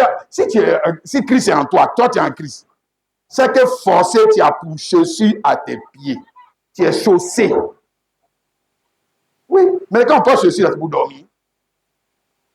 Tu as déjà vu quelqu'un porter chaussure pour dormir? Non, tu portes chaussure, ça veut dire que tu dois aller quelque part. C'est l'action. C'est l'action. Aïe. Il a porté chaussure, non, on vient aller dormir, et puis il porte chaussure. On dit que tu es bien fou là. Hein? Le zèle. Donc Christ ne veut pas dans toi, et puis le zèle de Christ aussi n'est pas là. Aïe. Comment ça? Mais est-ce que c'est des choses toujours, vous avez dit, non, il faut qu'on le motive. Il faut bon, attends, prenons l'exemple. Le pasteur doit te motiver, non? Hein? Le pasteur même qui te motive, là, il n'est pas un homme comme toi. Mais comment lui fait malgré les hauts et les bas, pour toujours prier, pour toujours faire? Comment lui fait? Comment lui fait? Jean, il est plus saint que toi. Ou bien la mesure de Jésus-Christ en lui est plus puissante que pour toi. C'est ça? Toi, tu as reçu un Jésus en carton, lui, il a un Jésus vivant, quoi. Jean, c'est ça. C'est ça. Bon, le pasteur lui-même, il n'était pas aussi chrétien comme toi. On va dire, prenons les mots, même, comme on dit, simple chrétien comme toi. Il n'était pas comme toi. Hein? Mais comment se fait que lui, malgré il était simple chrétien comme toi, il a toujours continué de prier, il a toujours continué de chercher la face de Dieu, il a toujours continué de faire les choses de Dieu. Comment? Il trouve la force là où? Et toi, tu ne peux pas trouver la même force. Vous avez un Jésus différent. Hein? Il faut voir. C'est que toi, tu avortes la sémence. Si la différence entre toi et le pasteur, ou entre toi et ce frère, C'est que pendant que lui garde la parole, toi, tu avortes. Toi aussi, sois sérieux. Si la parole n'est pas en toi, où tu vas trouver la motivation? Où tu vas trouver la force? Hein? Le zèle qui donne l'évangile de paix. Le zèle pour aller évangéliser. Le zèle pour prier. Le zèle pour faire même le désir de prier quand le désir même n'est pas là. On t'a dit que c'est toujours il y a le désir de prier dans mon cœur. Donc je m'en vais prier. Tu crois que c'est comme ça? Tu crois? Oh. Tu es en train de t'amuser, quoi. Aïe. Lui, le pasteur, lui, il est en carton. Il ne ressent pas. Il ressent. C'est que toi, tu dis, tu ressens et puis tu dis que tu es démoli là. Lui n'a jamais ressenti ça. C'est ce que tu crois. Hein? Non. La différence entre toi et entre nous et les apôtres, entre nous et les autres, en leur temps, c'est plus dur. Et quand tu deviens chrétien, là, si on t'a attrapé, il faut te tuer d'être. Voilà. Il faut te tuer d'être. Mais il priait, il jeûnait, il cherchait la face de Dieu, il évangélisait. Vous trouvez la force à où? Christ en vous, l'espérance de la gloire. Voilà, c'est toute la différence qui est en eux. Hein? Verset 18. Faites en tout temps par l'esprit toutes sortes de prières. Donc, l'esprit prie. Celui qui prie là, c'est l'esprit. C'est l'esprit. Aucun homme ne peut devenir un homme de prière s'il n'a pas l'esprit. S'il n'a pas l'esprit, il va devenir. Tu vas faire comment pour prier Dieu? À toutes les difficultés qu'on a dans la vie là. Toi, tu peux prier Dieu. Le prier continuellement. Sans dire, aujourd'hui, on n'a qu'à dormir. On a tout prié comme ça et puis depuis, il est sourd, il n'entend pas. On n'a qu'à laisser à faire des prières là. On n'a qu'à dormir. Non. Mais faites en tout temps par l'esprit toutes sortes de prières et de supplications. Veillez à cela avec une entière persévérance. Et qui produit ça? La grossesse. Et non, naturellement, la grossesse produit un travail. Donc, la crise en un homme, ça doit produire aussi un travail. Hein? Le travail de l'âme. Hein? Le travail du salut de l'âme. Ah oui, si. Ça produit un travail. En moi. Donc, ça me donne toujours l'énergie, la motivation, quand bien même les circonstances sont contraires. Hein? Quand même les circonstances sont contraires. Mais puisque je porte une grossesse, c'est cette grossesse qui est ma motivation. Ah ouais? Si? C'est la différence. Hein? En celui qui n'a pas de grossesse et celui qui a une grossesse. Celui qui n'a pas de grossesse sera toujours comme oisif. Oui, si, il est oisif. Quand il s'agit de choses de Dieu, il faut qu'on lui dise, frère, il faut venir vite à l'heure. Frère, pourquoi tu ne viens pas le jeudi? Frère, on n'a qu'à évangéliser.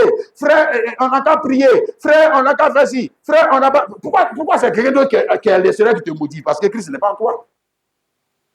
Pourquoi? C'est ça? Sinon, si Christ est en toi, on peut te laisser en paix. Hein? Il ne réfléchit pas sur le Christ. Toi, tu dis que toi, il est mort. C'est un mort-né. C'est un avorton. Il ne parle pas. Il n'a pas de pensée. Hein? Il ne te donne pas de désir. Il n'exprime pas ses sentiments. C'est un bébé mort. C'est ça. Ou un esprit mort. Il y a un problème. Hein? Là, quand vous donnez, tu as beau prêcher, là, il y a un problème. Il y a un problème. Parce que le Jésus qui prêche ici, là, il faut qu'il soit en toi. Parce que la parole doit être exécutée. Pas qui, mais toi. La parole doit être exécutée. Et comment on va exécuter ces paroles? Colossiens chapitre 1, le verset 26 à 29. Le mystère caché de tout temps et dans tous les âges, mais révélé maintenant à ses saints, à qui Dieu a voulu faire connaître quelle est la glorieuse richesse de ce mystère parmi les païens. Savoir Christ en vous. Christ en vous, l'espérance de la gloire. C'est lui que nous annonçons, exhortant tout homme et instruisant tout homme en toute sagesse, afin de présenter à Dieu tout homme devenu parfait en Christ. C'est à quoi je travaille et en combattant avec sa force qui agit puissamment en moi. Donc, si la force là agissait en Paul, et si Christ, le même Christ de Paul là, est en toi, Ah, nous, on veut voir maintenant. Hein. Le travail. Ouais, si, ça donne souci. Mais ça donne d'autres inquiétudes. Ça ne donne pas inquiétude seulement pour l'argent. Ça donne maintenant l'inquiétude pour le salut des âmes. L'inquiétude, moi-même, ma propre vie.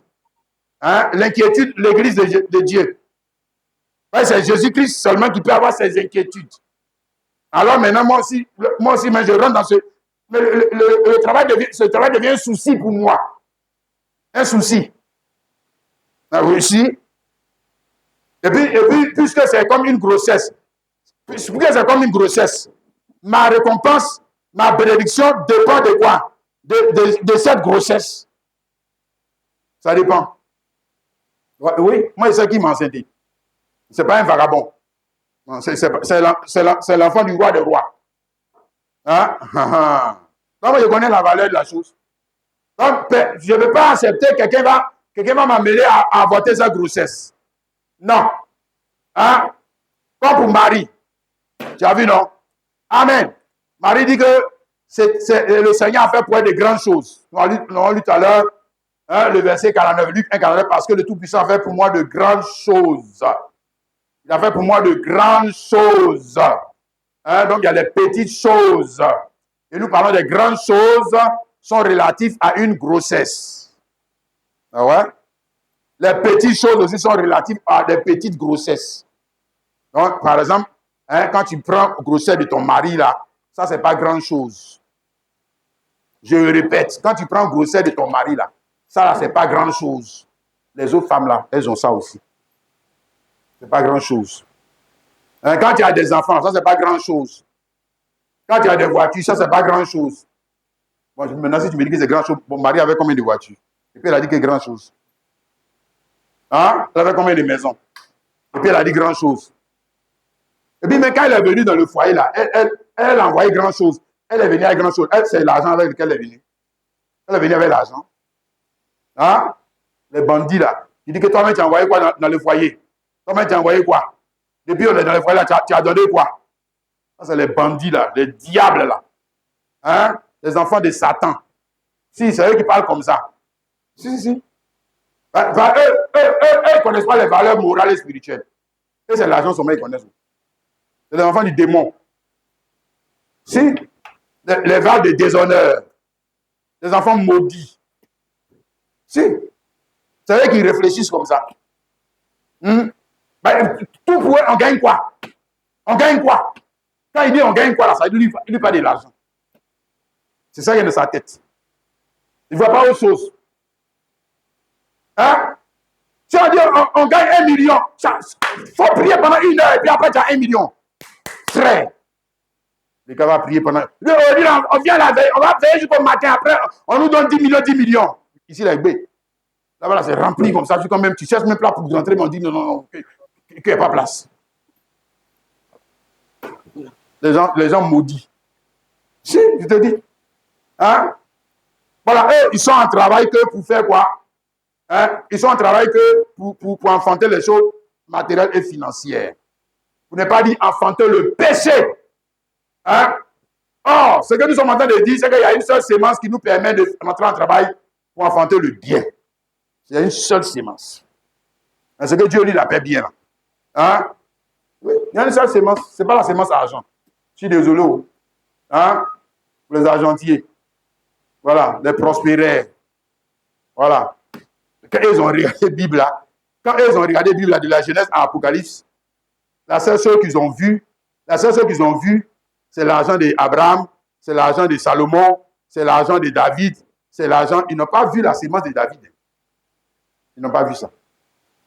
Hein? Les diables, faux prophètes égareurs, menteurs, hein? Prostituées. Si c'est ça le qualificatif. Quand lui regarde la Bible, il ne voit pas l'autre. Il y a un pasteur qui a dit que tous les versets de la Bible qui parlent d'argent, je connais. Mais il n'a pas vu les versets de la Bible qui parlent de la sémence de Dieu. Il n'a pas vu ça. Hein? Et les gens sont assis dans l'église de quelqu'un comme ça. Il va vous envoyer au ciel. Lui, il va vous envoyer au ciel. Non, il ne peut pas vous envoyer au ciel. Non. Parce que l'argent dont lui parle, ce n'est pas au ciel là-bas. Ce n'est pas là-bas. Ça c'est sur la terre. Donc, c'est sur la terre, il vous garde. Puis c'est fini. Voilà. Et puis quand vous allez mourir, vous allez régler ça avec Dieu là-bas. Hein? On te parle de seule sémence. Mon frère, ma soeur, la seule sémence qui met l'homme en travail pour enfanter le bien. Hein? On va dire ce que Dieu appelle bien. Et puis l'homme devient maintenant une source de bénédiction. Ouais. Là, il devient une source de bénédiction. Hein? Autrement, si c'est pour enceinte ta femme là, et puis elle va te donner des enfants, ça, c'est pas source de bénédiction. Les petits diables que tu envoies là, ça, c'est bénédiction. Ah, ils sont source de bénédiction. Ah, toi aussi. Quand tu es un enfant, c'est pas source de bénédiction. Hein? Marie, quand elle a donné des enfants à Joseph, c'est là qu'elle est devenue source de bénédiction pour toi. Hein? Bon, Abraham, quand il a menti avec sa femme et puis on lui a donné beaucoup de bœufs, etc. C'est là qu'il est devenu le père de la foi. Les égarés là, ils ne connaissent pas la Bible là, ils sont de nous mentir. Hein? C'est là qu'il est devenu père de la foi. Abraham, Abraham est devenu père de la foi quand il a conçu des châteaux. Hein? Oh, vraiment. Et Salomon, quand il a fini de construire son temple, il est devenu père de la foi. Il est devenu source de bénédiction pour toi. Hein? Ah si, il t'a sauvé. Avec son argent. C'est ça. Lui-même, son château, son palais où? Son palais où, présentement? Lui, il a inventé des choses périssables. Un temps périssable. Lui, c'est quelqu'un qui est béni comme ça. Hein? Et pourtant, il a travaillé, non? Est-ce qu'il est béni? Et quand on parle des gens bénis, qu'est-ce qu'il est dedans? Il faut bien dire ta Bible. Est-ce qu'on parle de lui? Hein? C'est lui qui est devenu source de bénédiction. Genèse 12, verset 2. Et Dieu dit à Abraham, je vais faire de toi une source de bénédiction. Mais Abraham est devenu source de bénédiction avec ses bœufs. C'est avec ses bœufs. Hein? Non. Abraham est devenu source de bénédiction pour toutes les nations. Avec qui? Avec qui? Jésus-Christ. Jésus-Christ. Ce n'est pas avec l'argent. Jésus-Christ. Hein? Marie aussi est devenue source de bénédiction quand elle a accepté la parole. C'est toujours la même parole, le même prophète qui vient toujours prêcher. Hein? Si tu refuses cette parole, tu n'es pas béni. Non. Non, monsieur. Tu ne l'es pas. Du moins, c'est que Dieu lui dit qu'il les a bénis là. Toi, tu n'es pas dedans. On dit femme élue. Non, toi, tu n'es pas dedans. Voilà. On parle des gens qui sont bénis parce qu'ils acceptent de porter une grossesse qui va les mettre en travail pour enfanter ce que Dieu appelle bien. Ça, c'est bien. Ça, c'est juste. Ça, c'est digne de louange. Ça, c'est digne d'approbation.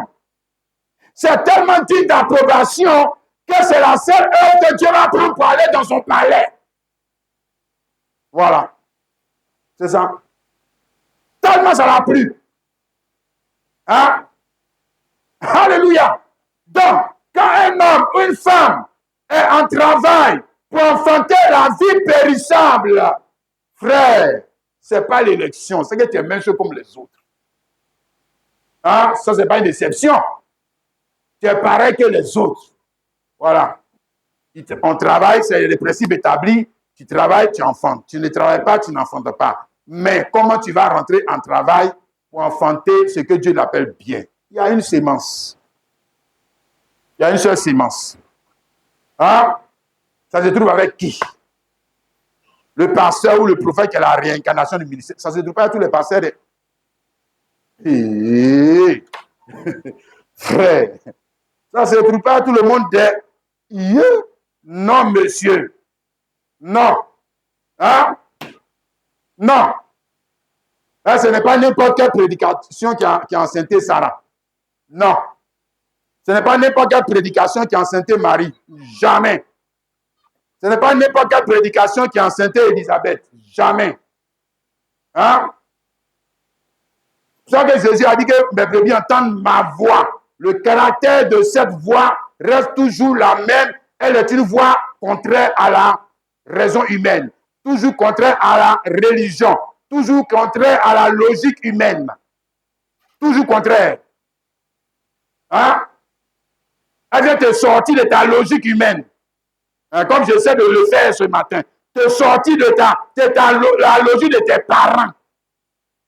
Pour te conduire à la grossesse de la parole.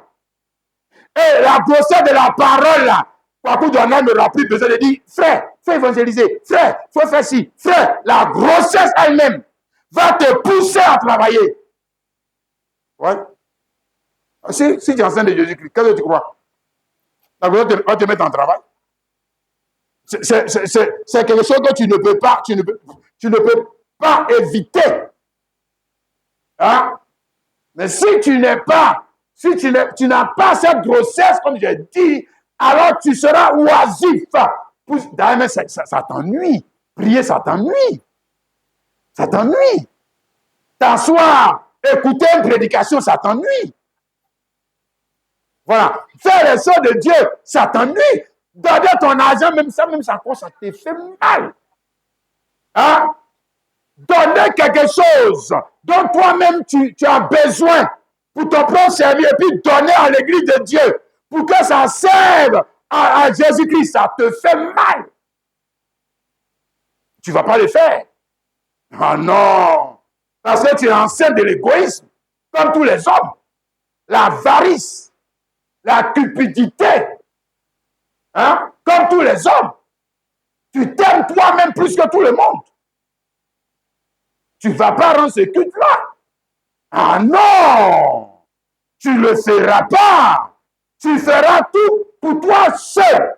Hein? Il y a plus de bonheur à donner qu'à recevoir. Mais toi, tu es donné, même ta nourriture, donner. Donner ton argent, donner ton temps, donner ce que toi, tu estimes que c'est précieux. Donner. Non. Toi, il y a plus de bonheur à recevoir. Pas donner. Toi, tu as encore... Ça, tu réfléchis comme tout le monde réfléchit. Aïe, quand même. Tout le monde... Aïe, qui n'aime pas qu'on lui donne? Aïe. Qui n'aime pas? Tout le monde aime. Aïe. Qui aime donner? Personne. Tout le monde veut recevoir. Hein? Si tout le monde veut recevoir. Or, une femme qui est enceinte, elle, ce n'est pas recevoir, c'est donner. Hein? Donner la vie, ou donner la vie à son mari, à la société, en faisant quoi? C'est elle qui fait le travail. Elle peut mourir dedans. Hein? Si elle peut mourir dedans, il y a d'autres qui meurent dedans. Et puis elle a fini de donner la vie, la puis elle-même elle meurt. Hein? Donc, donner la vie de Dieu aux autres. Alléluia. Mais il faut commencer d'abord par prendre cette parole. C'est ça, mon frère, ma soeur. Amen. Alors, quand tu prends cette parole doit t'emmener à quoi? Je dis grossesse. Alléluia. N'est-ce pas? Ce qu'on a vu là tout à l'heure dans le livre d'Apocalypse, on dit elle était en travail. N'est-ce pas? Elle était en travail. Elle était d'abord enceinte. OK? Bon, on n'est pas enceinte par hasard. On est enceinte parce qu'il y a une sémence, hein, qui est entrée dans l'ovule de madame. OK? Maintenant, elle est enceinte. Et puis, la seconde chose qui vient maintenant, elle commence à crier. Donc, tu vois, elle commence maintenant à faire quoi? À exprimer la vie qui est en elle. Donc, est-ce qu'on va lui dire, madame, criez. Tu dois crier. Tu dois crier. Tu dois rentrer en travail. Non. Tu n'as pas besoin de lui dire ça. La grossesse va la faire entrer en travail. Elle va crier. Hein? Dans ce cas, elle crie, elle prie. Elle passe des heures dans la prière. Alléluia. Elle a le désir d'apporter la parole de Dieu aux autres. Elle a le désir de donner. Pourquoi? Mais parce qu'il y a quelque chose qui est en train de se passer en elle. Ah, ça ne peut pas la laisser oisif. Hein, mon frère, ma soeur, c'est pas possible là. C'est pas possible. Ça ne peut pas la laisser oisif. Hein, ou stérile. Ce que Pierre dit ici, 2 Pierre 1, le verset 8. Car si ces choses sont en vous, ben si ces choses sont avec vous, non, si ces choses sont en vous, nous parlons de ces choses, c'est-à-dire le caractère de Christ qui vient par la parole. La sémence de Christ. le sang de Christ, l'esprit de Christ, les attributs de Christ. Mais si ces choses sont en vous, alors qu'est-ce qui va se passer? Un de vous ne sera point oisif. Oisif, ça veut dire sans travail. Hein? On n'a pas dit le pasteur, donne-nous le travail. Aïe. Mais tu n'as pas dit que tu es enceinte de Jésus-Christ. Pourquoi tu veux que ce soit tous les pasteurs qui te disent fais ci, fais ça? Pourquoi tu veux toujours? Le pasteur lui-même, est-ce que c'est quelqu'un qui lui dit de faire? Ah, toi aussi. Nous ne sommes pas des enfants, ça c'est, on va dire quoi, c'est le catéchisme maintenant. C'est la religion. C'est devenu la religion. Hein? Voilà, ça est devenu carrément la religion. C'est dans la religion, il faut tout donner des ordres aux gens. Et vous devez faire ci, oh, vous devez faire ça, oh, vous devez faire ci. Gens, c'est comme si même Christ, eux-mêmes, la Christ n'est pas en eux. Aïe. Hein? Ah, si je n'évangélise pas, c'est parce que mon pasteur ne m'a pas dit d'évangéliser. Aïe. Aïe. Donc, attends, c'est moi qui vais te dire d'aller évangéliser. Si je ne prie pas, c'est parce que mon pasteur ne m'a pas dit de prier. Si je ne jeûne pas, c'est parce que mon pasteur ne m'a pas dit de jeûner. Si je ne donne pas mon argent, c'est parce que mon pasteur ne m'a pas dit de donner. Quand tu vas mourir, tu iras dans le royaume de Kwaku Daniel. Tu as compris? Tu iras dans mon royaume. Ne t'en fais pas. Puisque c'est moi qui t'a appelé, non? Si c'est moi qui t'a appelé, tu iras dans mon royaume. Tu vas aller vivre dans mon royaume. Mais ce n'est pas Jésus-Christ. Hein? Non, il y a problème, il y a problème. Et puis souvent même, le problème, c'est que souvent pour la plupart d'entre nous, on est des chrétiens, ça fait plus de 10 ans. Aïe. Et puis on a encore des enfants. Il faut lui dire, fais ci, fais ça, fais ci, fais ça. C'est les enfants. Quelqu'un qui a de l'âge. Quelqu'un qui a de l'âge. Et puis lui dit de faire ces choses-là. Hein? Voilà. Christ en lui doit le pousser à faire et à le faire. Et c'est ça, c'est ce qu'on appelle la libéralité.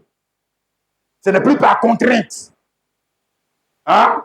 Comme ça, nous ne croyons pas qu'il faille encore payer la dîme. Parce que là, on retourne dans la contrainte. Donc, servir Dieu par contrainte. Et puis Dieu même est content. Bon, on va dans le fétiche, on sert le démon par contrainte. On vient encore, vous dites qu'on est venu dans Dieu, vous le servez aussi par contrainte. Donc Dieu et puis le démon, ils sont même chose, quoi. Hein? Oh, quand même. Même dans l'administration, on sait, les gens, les fonctionnaires, ils servent par contrainte. On vient encore en Dieu, on est encore dans la même contrainte. C'est qu'on n'est pas encore délivré. C'est qu'on n'est pas délivré. Non. C'est qu'on est encore esclave du péché. C'est ça. Oui, frère. Hein? Le dimanche prochain, on parlera de ça. Regarde, c'est quand quelqu'un est esclave du péché, là. Hein? C'est quand quelqu'un est esclave du péché. Et on doit prendre fouet. On doit prendre fouet. Pour les chicoter, sinon il ne va pas faire. C'est là qu'on utilise la brutalité. Sinon, quelqu'un qui est libre du péché, là, on ne prend pas la contrainte pour lui dire de faire quelque chose. Il est libre. Voilà. Il est libre du péché. Hein? Il est libre de la contrainte de la loi. C'est la loi, c'est l'obligation de faire. OK? Monsieur, si vous ne faites pas, alors on va vous contraindre par la loi. On va vous contraindre par la loi. Mais pourquoi on va le contraindre par la loi? Parce qu'il est mauvais. Il est mauvais. Voilà, c'est pour ça qu'on prend la loi pour le contraindre. Donc, ça veut dire que quand tu es dans ça, là, il ne faut pas dire que tu es dans les services Dieu. Tu n'es même pas encore là-bas. Ce n'est pas vrai. Regarde, elles ne vous laisseront point oisifs, hein, ni stériles pour la connaissance de notre Seigneur Jésus. Donc, elles ne nous laisseront point oisifs sans travail, stériles, c'est-à-dire sans fruit. Hein? Pour la connaissance de notre Seigneur Jésus. Connaissance, le mot connaissance qui est ici, c'est connaissance comme quelqu'un connaît une femme. Ou une femme connaît un homme. Tu as compris maintenant, non? Pour la connaissance de notre Seigneur Jésus. Alors, si je connais Jésus comme un homme connaît une femme connaît un homme, forcé, je serai enceinte et je serai en travail. Forcé. Hein? Ce n'est pas connaissance intellectuelle de Jésus. Ce n'est pas connaissance historique de Jésus. Non. C'est connaissance dans le sens de rentrer en profondeur de la personne. Christ en moi, lui aussi en moi. Hein? Voilà. Donc, nous sommes devenus comme un seul esprit. Et comme nous sommes devenus un seul esprit, c'est désir, ses désirs s'expriment au travers de son épouse, de cette épouse. Voilà. Donc, Christ, comme on dit, il aimait prier. Christ, il aimait évangéliser. Christ, il aimait donner. Christ, il aimait faire ci. Christ, il aimait faire ça. Christ, il aimait faire ça. Maintenant, il rentre dans Kwaku Daniel, puis Kwaku Daniel, il ne veut pas faire. Kwaku Daniel, pourquoi tu ne le fais pas? Il dit que parce que Dieu ne m'a pas dit de le faire. Menteur de Kwaku Daniel. Dieu n'est pas en toi. Hein? Regarde. Quand celui en qui ces choses ne sont point est aveugle, il ne voit pas, il ne voit pas de loin. Il a mis en oubli la purification de ses anciens péchés. C'est pourquoi, frère, appliquez-vous d'autant plus à affermir votre vocation. Vocation, c'est appel. Et votre élection. Donc, nous sommes appelés et élus. Parce qu'il y a beaucoup d'appelés, peu d'élus. Tous les appelés ne sont pas des élus. Hein? Voilà. Donc, tu dois connaître un appelé. Et le même appelé, donc, il rentre maintenant dans l'élection. Hein?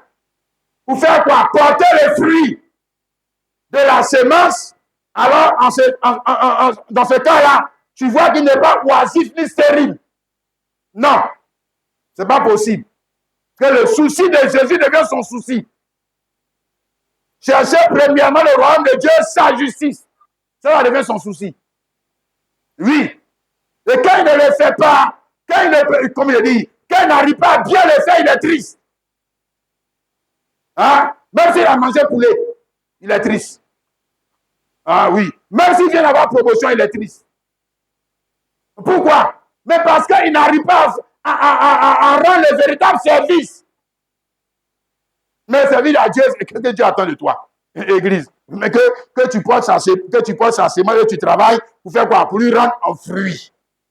Les âmes là, qui va les sauver? Qui va prier? Qui va prier pour les malades? Etc.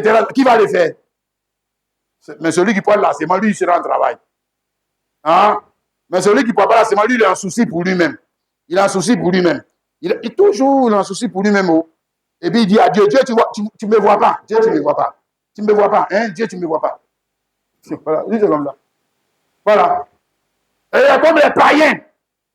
Hein? Ils s'inquiètent pour le manger et le boire. Mais qui ne peut pas s'inquiéter pour les choses du royaume, puisqu'il n'est pas enceinte du royaume. Voilà. Mais ici, on dit que affermir votre vocation, appel, et votre élection. Les gars, on ne parle pas seulement des pasteurs. Il ne faut pas annuler la parole. On parle de tous les chrétiens. On ne parle pas seulement des bishops. Et, ça, c'est les pasteurs. C'est eux qui sont appelés. Hein? Appelés et élus pour un service. Regarde, tu es appelé et élu pour un service. Je te dis, tu es appelé et élu pour un service. Et chrétien, si tu ne rends pas ce service, tu vas voir Jésus plein d'amour, tu vas voir son visage. Comme ça ne va pas te plaire. Ça ne va pas te plaire. C'est ainsi en effet que l'entrée dans le royaume éternel de notre Seigneur Jésus-Christ vous sera pleinement accordée. C'est ainsi en effet que l'entrée dans le royaume éternel de notre Seigneur Jésus-Christ vous sera pleinement accordée. Lui, il n'a pas dit qu'il veut aller au ciel. Regarde, on lui montre comment on rentre au ciel. Regarde, on t'a montré comment on rentre au ciel. Ah, bon.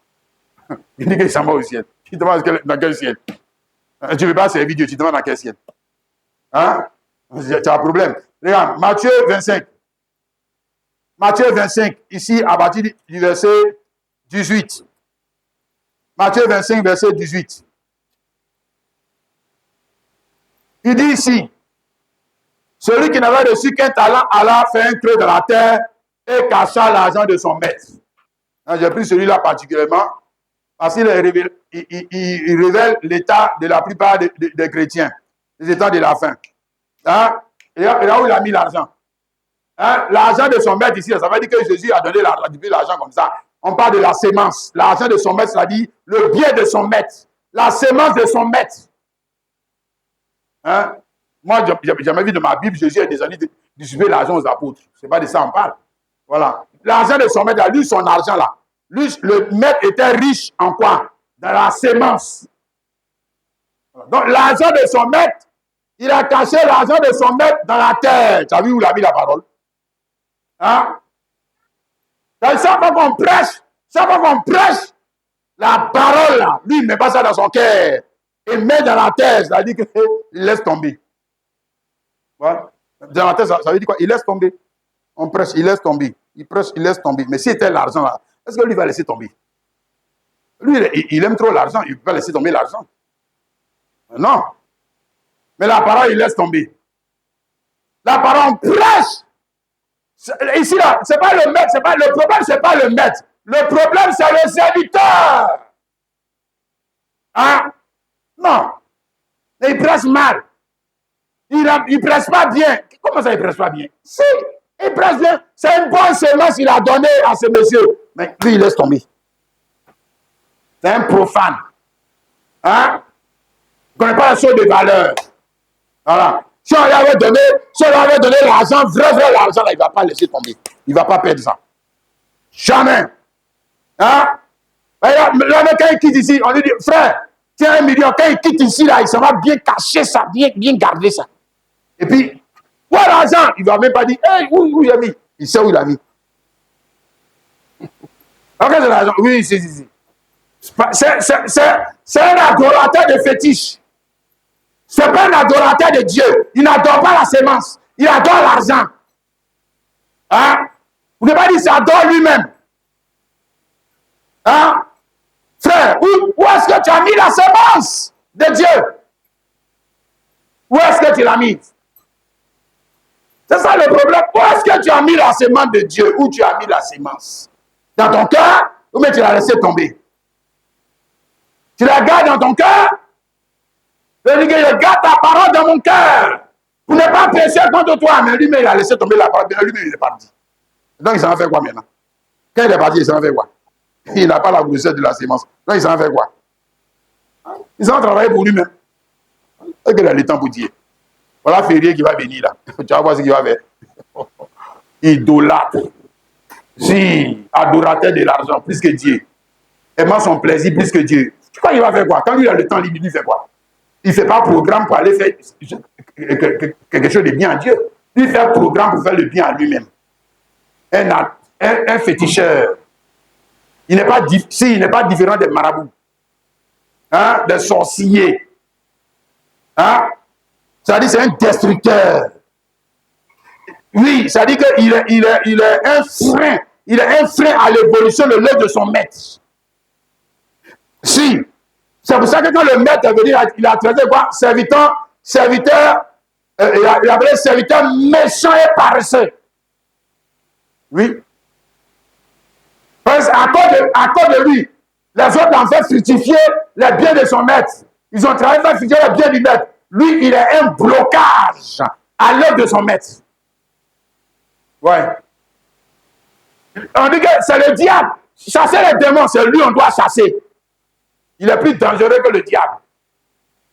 Si, parce que lui, il connaît la vérité. Il connaît ce que les autres ne connaissaient pas. Mais lui, il laisse tomber. Il est présent jamais. Non. Il cache. Il cache son identité de chrétien. Là, il peut pécher. Si, parce qu'il dit aux gens que les chrétiens vont dire, tu n'as pas dit que tu étais chrétien. Il ne dit pas ça. Non. Donc, il cache l'identité, il cache la parole. Frère, il est plus dangereux que Satan. Parce que Satan, moi, on sait que c'est un ennemi. Mais lui, là, il dit qu'il est un serviteur. C'est lui qui l'a dit. On dit maintenant, tiens l'argent de ton maître. Tiens les biens de son maître. Tiens la parole de ton maître. Il laisse tomber. Il ne fructifie pas. Et là, ce que son maître a dit, il dit que, verset 25, il fallait donc remettre mon argent au banquier. Et à mon retour, j'aurais retiré ce qui est à moi avec intérêt. Donc, c'est-à-dire qu'il les a élus. Pour faire quoi? Pour donner de l'intérêt. Pour donner de l'intérêt à quoi? À la parole qu'il leur a donnée. C'est ça? C'est ça, dans le naturel, mais c'est ça le rôle d'une femme. Hein? La sémence que tu lui donnes, elle donne de l'intérêt à cette sémence. Parce que toi, tu ne vas pas donner spermatozoïde. Hein? Elle te donne quoi? Elle ne te donne pas spermatozoïde. Elle te donne bébé. Elle te donne bébé. Voilà. Elle donne l'intérêt à ça. Hein? Ce n'est pas Dieu qui travaille, c'est elle qui travaille. Et même si elle ne fait pas attention, elle va laisser sa vie dedans. Hein? Si. Elle va laisser sa vie dedans. Et souvent, elle laisse sa santé dedans. Si ce n'est pas sa vie même, elle laisse sa santé dedans. Hein? Parce que ça va la déformer. Ça va. Ah, tu crois qu'elle va rester toujours, qu'on appelle, jeune fille? Non. Plus elle prend les grossesses, tes grossesses, ça va la déformer. Hein? Mais je dis, et c'est qu'elle en a de faire. Elle rend service à qui? Dieu. Dieu. Non. Elle te rend service à son mari. Et puis à elle-même, ses parents et les parents de son mari. C'est tout. Hein? C'est pas cette grossesse-là. C'est pas cette grossesse-là dans laquelle il y a le salut. Toi-même, tu sais ça. C'est pas dans cette grossesse dans laquelle il y a la gloire. Il y a la plus grande gloire. Non. Cette grossesse-là n'est qu'une image. Hein? C'est pour ça, dans Apocalypse 12, on a lu tout à l'heure, on a vu que la femme était enceinte. Hein? Voilà. Pour te montrer le chrétien. Voilà. Et ce que toi, tu dois porter en toi. Elle doit être différente. Elle n'était pas enceinte comme les filles de Lot. Elle n'était pas enceinte comme qui, par exemple, encore? Comme Ève. Elle n'était pas enceinte comme la prostituée. Toi-même, tu as vu sa parure. Donc, on te montre comment elle est tombée enceinte. Par la prédication de la parole. Tu comprends, mon frère? La foi dans cette parole l'a fait tomber enceinte. Et maintenant, elle était en travail. Comme Marie était en travail. Et puis maintenant, quand elle a enfanté là, hein, quand elle a enfanté l'enfant, ici là, il a dit que l'enfant a été enlevé. Pour te montrer un peu le type. Apocalypse 12, 5. Elle a enfanté un fils qui doit faire perdre toutes les nations, mais il vient de faire, et son enfant fut enlevé vers Dieu et vers son trône. Hein, si, l'enfant a été enlevé vers Dieu et vers son trône. Hein? Pourquoi l'enfant est enlevé vers Dieu et vers son trône? Parce que l'enfant là, c'est l'enfant de Dieu. Oui, c'est ce que ça veut dire. Hein? Certes, c'est des hommes comme moi, etc., qui ont prêché la parole. Comme l'ange veut dire prêcher à Marie. Mais l'enfant qui est né là, on l'a appelé enfant de l'ange. Est-ce qu'on lui a donné le titre d'enfant de l'ange? Hein? Non. Tu lis pour Marie, on l'a appelé comment? C'est pourquoi l'enfant qui naîtra de toi sera appelé enfant de Dieu. Enfant de Dieu. Hein? Voilà, donc ça veut dire que c'est des hommes qui ont prêché. Des prophètes qui ont prêché. Des pasteurs qui avaient cette révélation qui ont prêché. Hein? Pour te mettre en travail. Hein? D'ailleurs, même quand on parle de l'enlèvement, est-ce que c'est ton corps physique qui sera enlevé? Hein? Bon, même si tu mourrais, prenons l'exemple de la mort. Si tu mourrais, c'est ton corps physique là qui va aller au séjour de mort. Donc, ça veut dire qu'il y a un autre être en toi. Tu ne sais pas ça. C'est lui qui est le fils de la promesse. C'est à lui que je prêche. Ce n'est pas à ton corps que moi je prêche. Je prêche à l'enfant de Dieu. Hein, qui est en toi, Kwaku Daniel. Parce que c'est lui qui est l'héritier. Cette parole est censée le mettre en travail. Non, si du moins il est là. Non, si du moins il est là. Voilà. Donc quand le jour que nous autres, là, on va nous prendre aussi. Parlez nous jeter dans le cimetière là-bas. Ça, c'est le corps. C'est l'enveloppe. L'enveloppe qui portait une grossesse. Lui, il reste ici. Ouais. Si, lui, c'est son pays. Le cas c'est dans son coin là-bas. Voilà. Mais le gars qui est dedans là, le Fils de Dieu. Hein? Aïe, aïe, aïe. Que tu as tant aimé, que tu as tant nourri, que tu as tant habillé, dont tu as tant pris soin là. C'est lui qui doit hériter. Voilà. C'est pour ça qu'ici on parle du fils qui est parti vers son père. Le fils qui va vers son père. Pourquoi? Parce que le fils là, il est quoi? La sémence de qui? Ce n'est pas la sémence de Paul. Ce n'est pas la sémence de Kwaku Daniel. Autrement, il irait dans la maison de Kwaku Daniel. Il irait dans la maison de Paul. Voilà. Mais maintenant, pourquoi il est allé parler au ciel? Parce que ce fils est le produit de la sémence de Dieu. Donc, quand il naît, c'est-à-dire, quand cet homme qui est dedans sort de ce corps-là, lui va vers son père. Chacun va vers son père, lui aussi là. Toi aussi, tu vas avec ton père. Ton père est dans ce monde, non? Tu restes ici, c'est tout. Et puis c'est fini. Hein? Est-ce que tu comprends de quoi on te parle, mon frère, ma soeur? Alléluia. Que Dieu nous aide, mon frère, ma soeur. Amen. À comprendre ce grand mystère. Tu comprends ça, mon frère, ma soeur? Amen. Voilà, on va terminer avec ceci. Ésaïe chapitre 27. Hein, j'ai parlé beaucoup. Mais il y a tellement à dire. Ça, c'est séminaire même, on doit faire ce sujet-là. Mais on est obligé de passer un peu rapidement sur certains points et puis avancer. Hein, j'espère que le Saint-Esprit va vous donner de comprendre les autres choses, si du moins il est en nous. Voilà. Et Ésaïe 27, les versets 2 à 5. Voilà. En ce jour-là, chantez un cantique sur la vigne. Moi, l'Éternel, j'en suis le gardien. Je l'arrose chaque instant, de peur qu'on ne l'attaque. Nuit et jour, je la garde. Il n'y a point moins de colère. Mais si je trouve, si je trouve à combattre des ronces et des épines, je marcherai contre elles, je les consumerai tout ensemble, à moins qu'on ne me prenne pour refuge. Qu'on ne fasse la paix avec moi, qu'on ne fasse la paix avec moi. Ouais, Dieu a toujours tendance à parler au sens figuré. Hein, la vie de Dieu, c'est l'Église. Hein, la vie de l'Ancien Testament, de Dieu, c'était l'Église d'Israël. Ok? D'ailleurs, dans la parabole là où, je crois, Matthieu 21, où il a envoyé des serviteurs pour aller prendre les fruits de la vigne. Et les gens d'Israël n'ont pas pu lui donner les fruits de la vigne. Et il a dit que cette vigne, il l'a donnée à une autre nation. C'est-à-dire l'Église, son Église. Amen. Mais ce que je veux dire ici, c'est comment Dieu va te garder. Hein? Voilà, ça fait partie de cette révélation dont nous sommes en train de parler. Le travail, hein, de la femme élue de Jésus-Christ. Dieu va te garder si tu portes sa grossesse. Si Dieu te garde, si tu portes sa grossesse.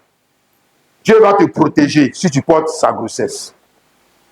Dieu va prendre soin de toi si et seulement si tu portes sa grossesse. Un homme qui est conscient là, il prend soin de la femme qui porte sa grossesse. C'est comme ça.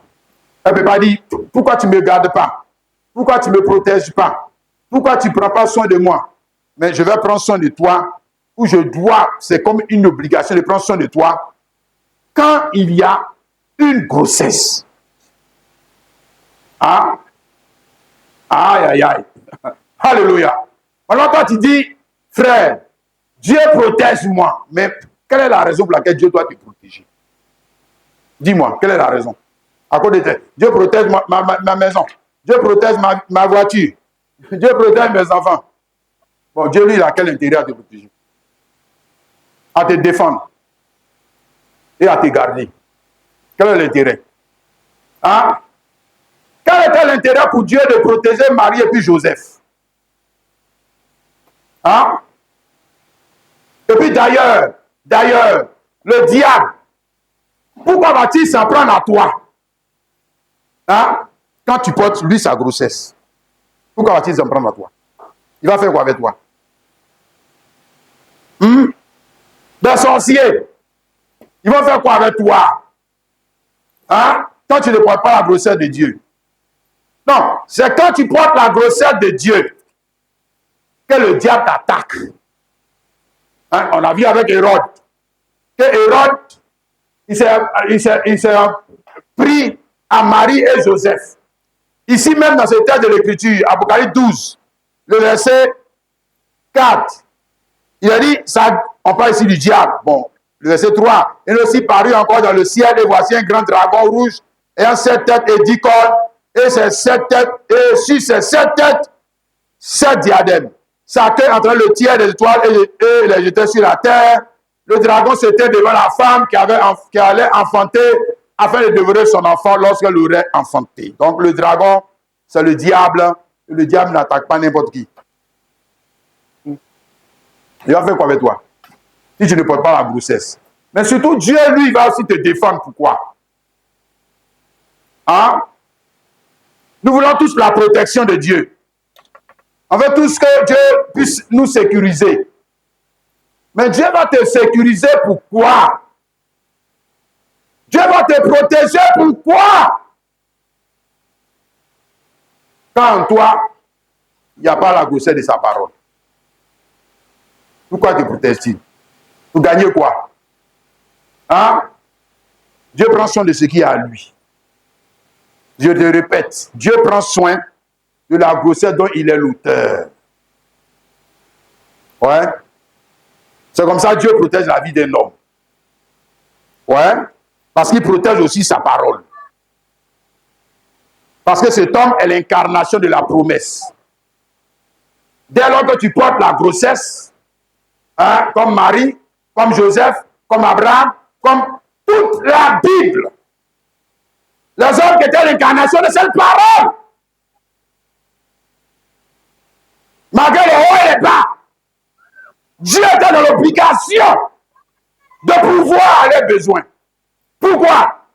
Mais parce qu'ils incarnaient quelque chose qui a plus de valeur pour Dieu que l'or et l'argent. Ouais, sa parole. Ça a plus de valeur pour lui que l'or et l'argent. C'est pourquoi c'est la seule chose, les gars, on a vu ça non, tout à l'heure, non? C'est la seule chose qui a été enlevée vers Dieu et vers son trône. Ouais, c'est ça? Amen. Hein? C'est ça? Le fils parole. Ou la fille parole. Hein? Ce n'est pas les argent qui seront enlevés vers Dieu et vers son trône. Jamais. Ce n'est pas les voitures qui seront enlevées vers Dieu et vers son trône. Jamais. Hein?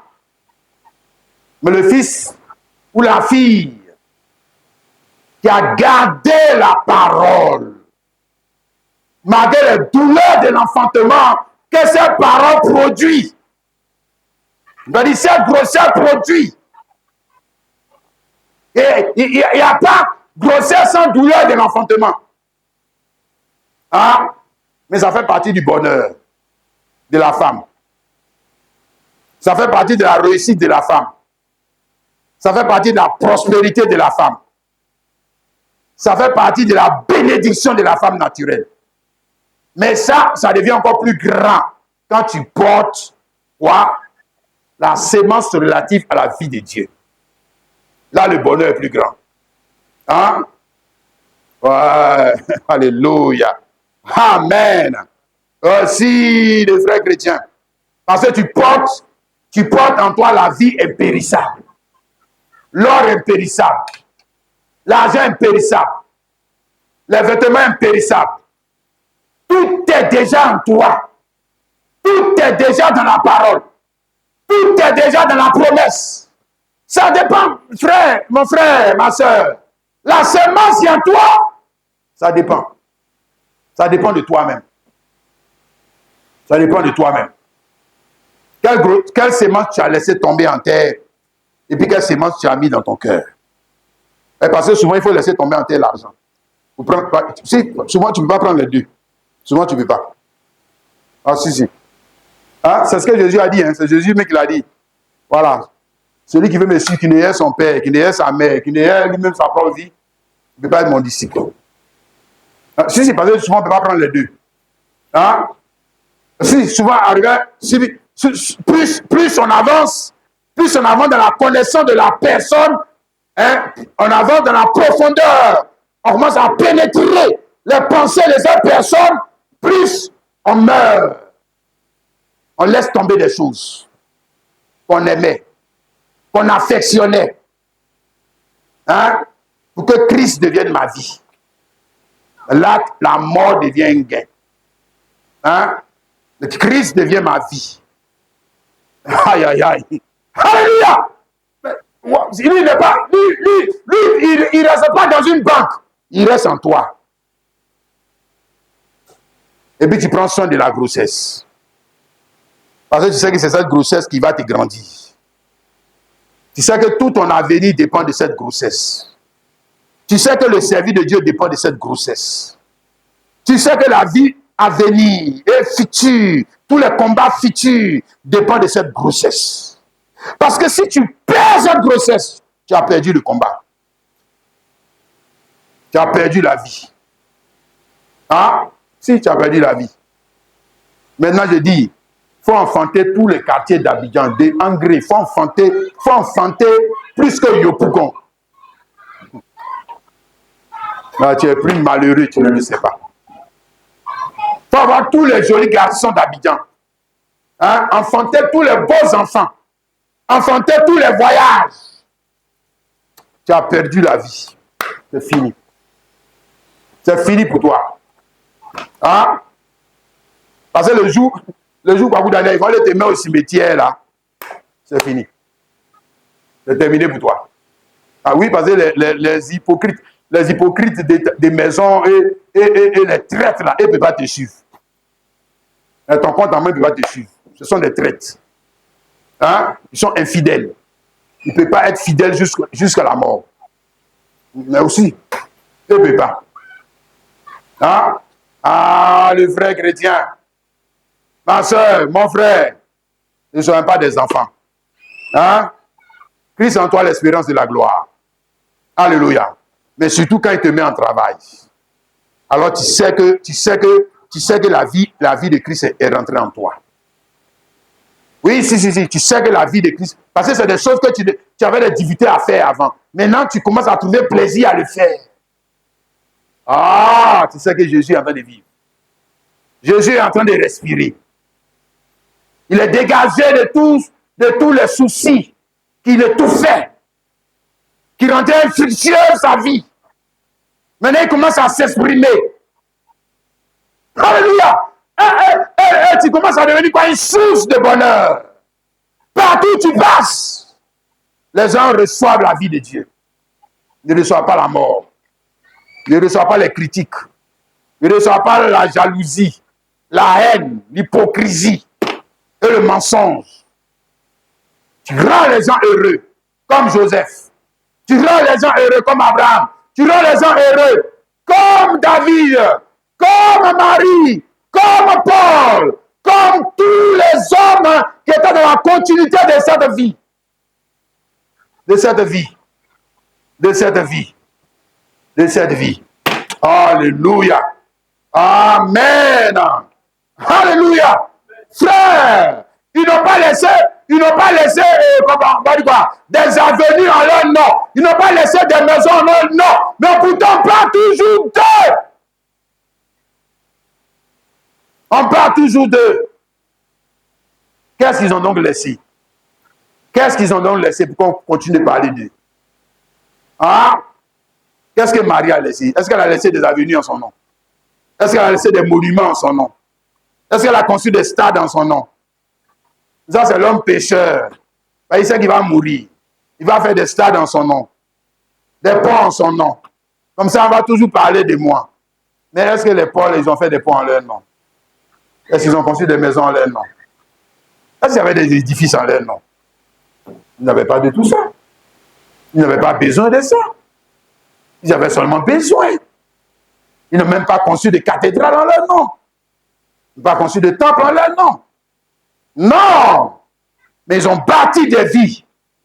Ils ont prêché la parole. Et la parole jusqu'à aujourd'hui nous met tous en travail. De génération en génération. Ah, les frères, ne passe pas à côté de ça. Sinon, tu es le plus malheureux des hommes. Ma soeur, tu es la plus malheureuse. Oh, Église de Dieu, c'est que tu es la plus malheureuse. Parce que tu as manqué de connaître la vie éternelle. C'est-à-dire, la vie qui va faire qu'on va parler de toi, même quand tu n'es plus là. On parle de toi. On parlera toujours de toi. On te souviendra de toi. On saura qu'il y a quelqu'un qui a marqué son temps. L'époque dans laquelle il a vécu parce qu'il portait quelque chose. Hein? Que les grands de ce monde n'ont pas pu porter. Ils ne sont pas la femme élue. Oh, que le Saint-Esprit nous aide. Alors, on va s'arrêter là avec mon bien-aimé. Il dit ça là. C'est un message des séminaires. Oh, que le Saint-Esprit nous aide. Et comme j'ai dit le dimanche dernier, on va parler de la contrainte. Hein, la contrainte de la nouvelle alliance. La contrainte de l'ancienne.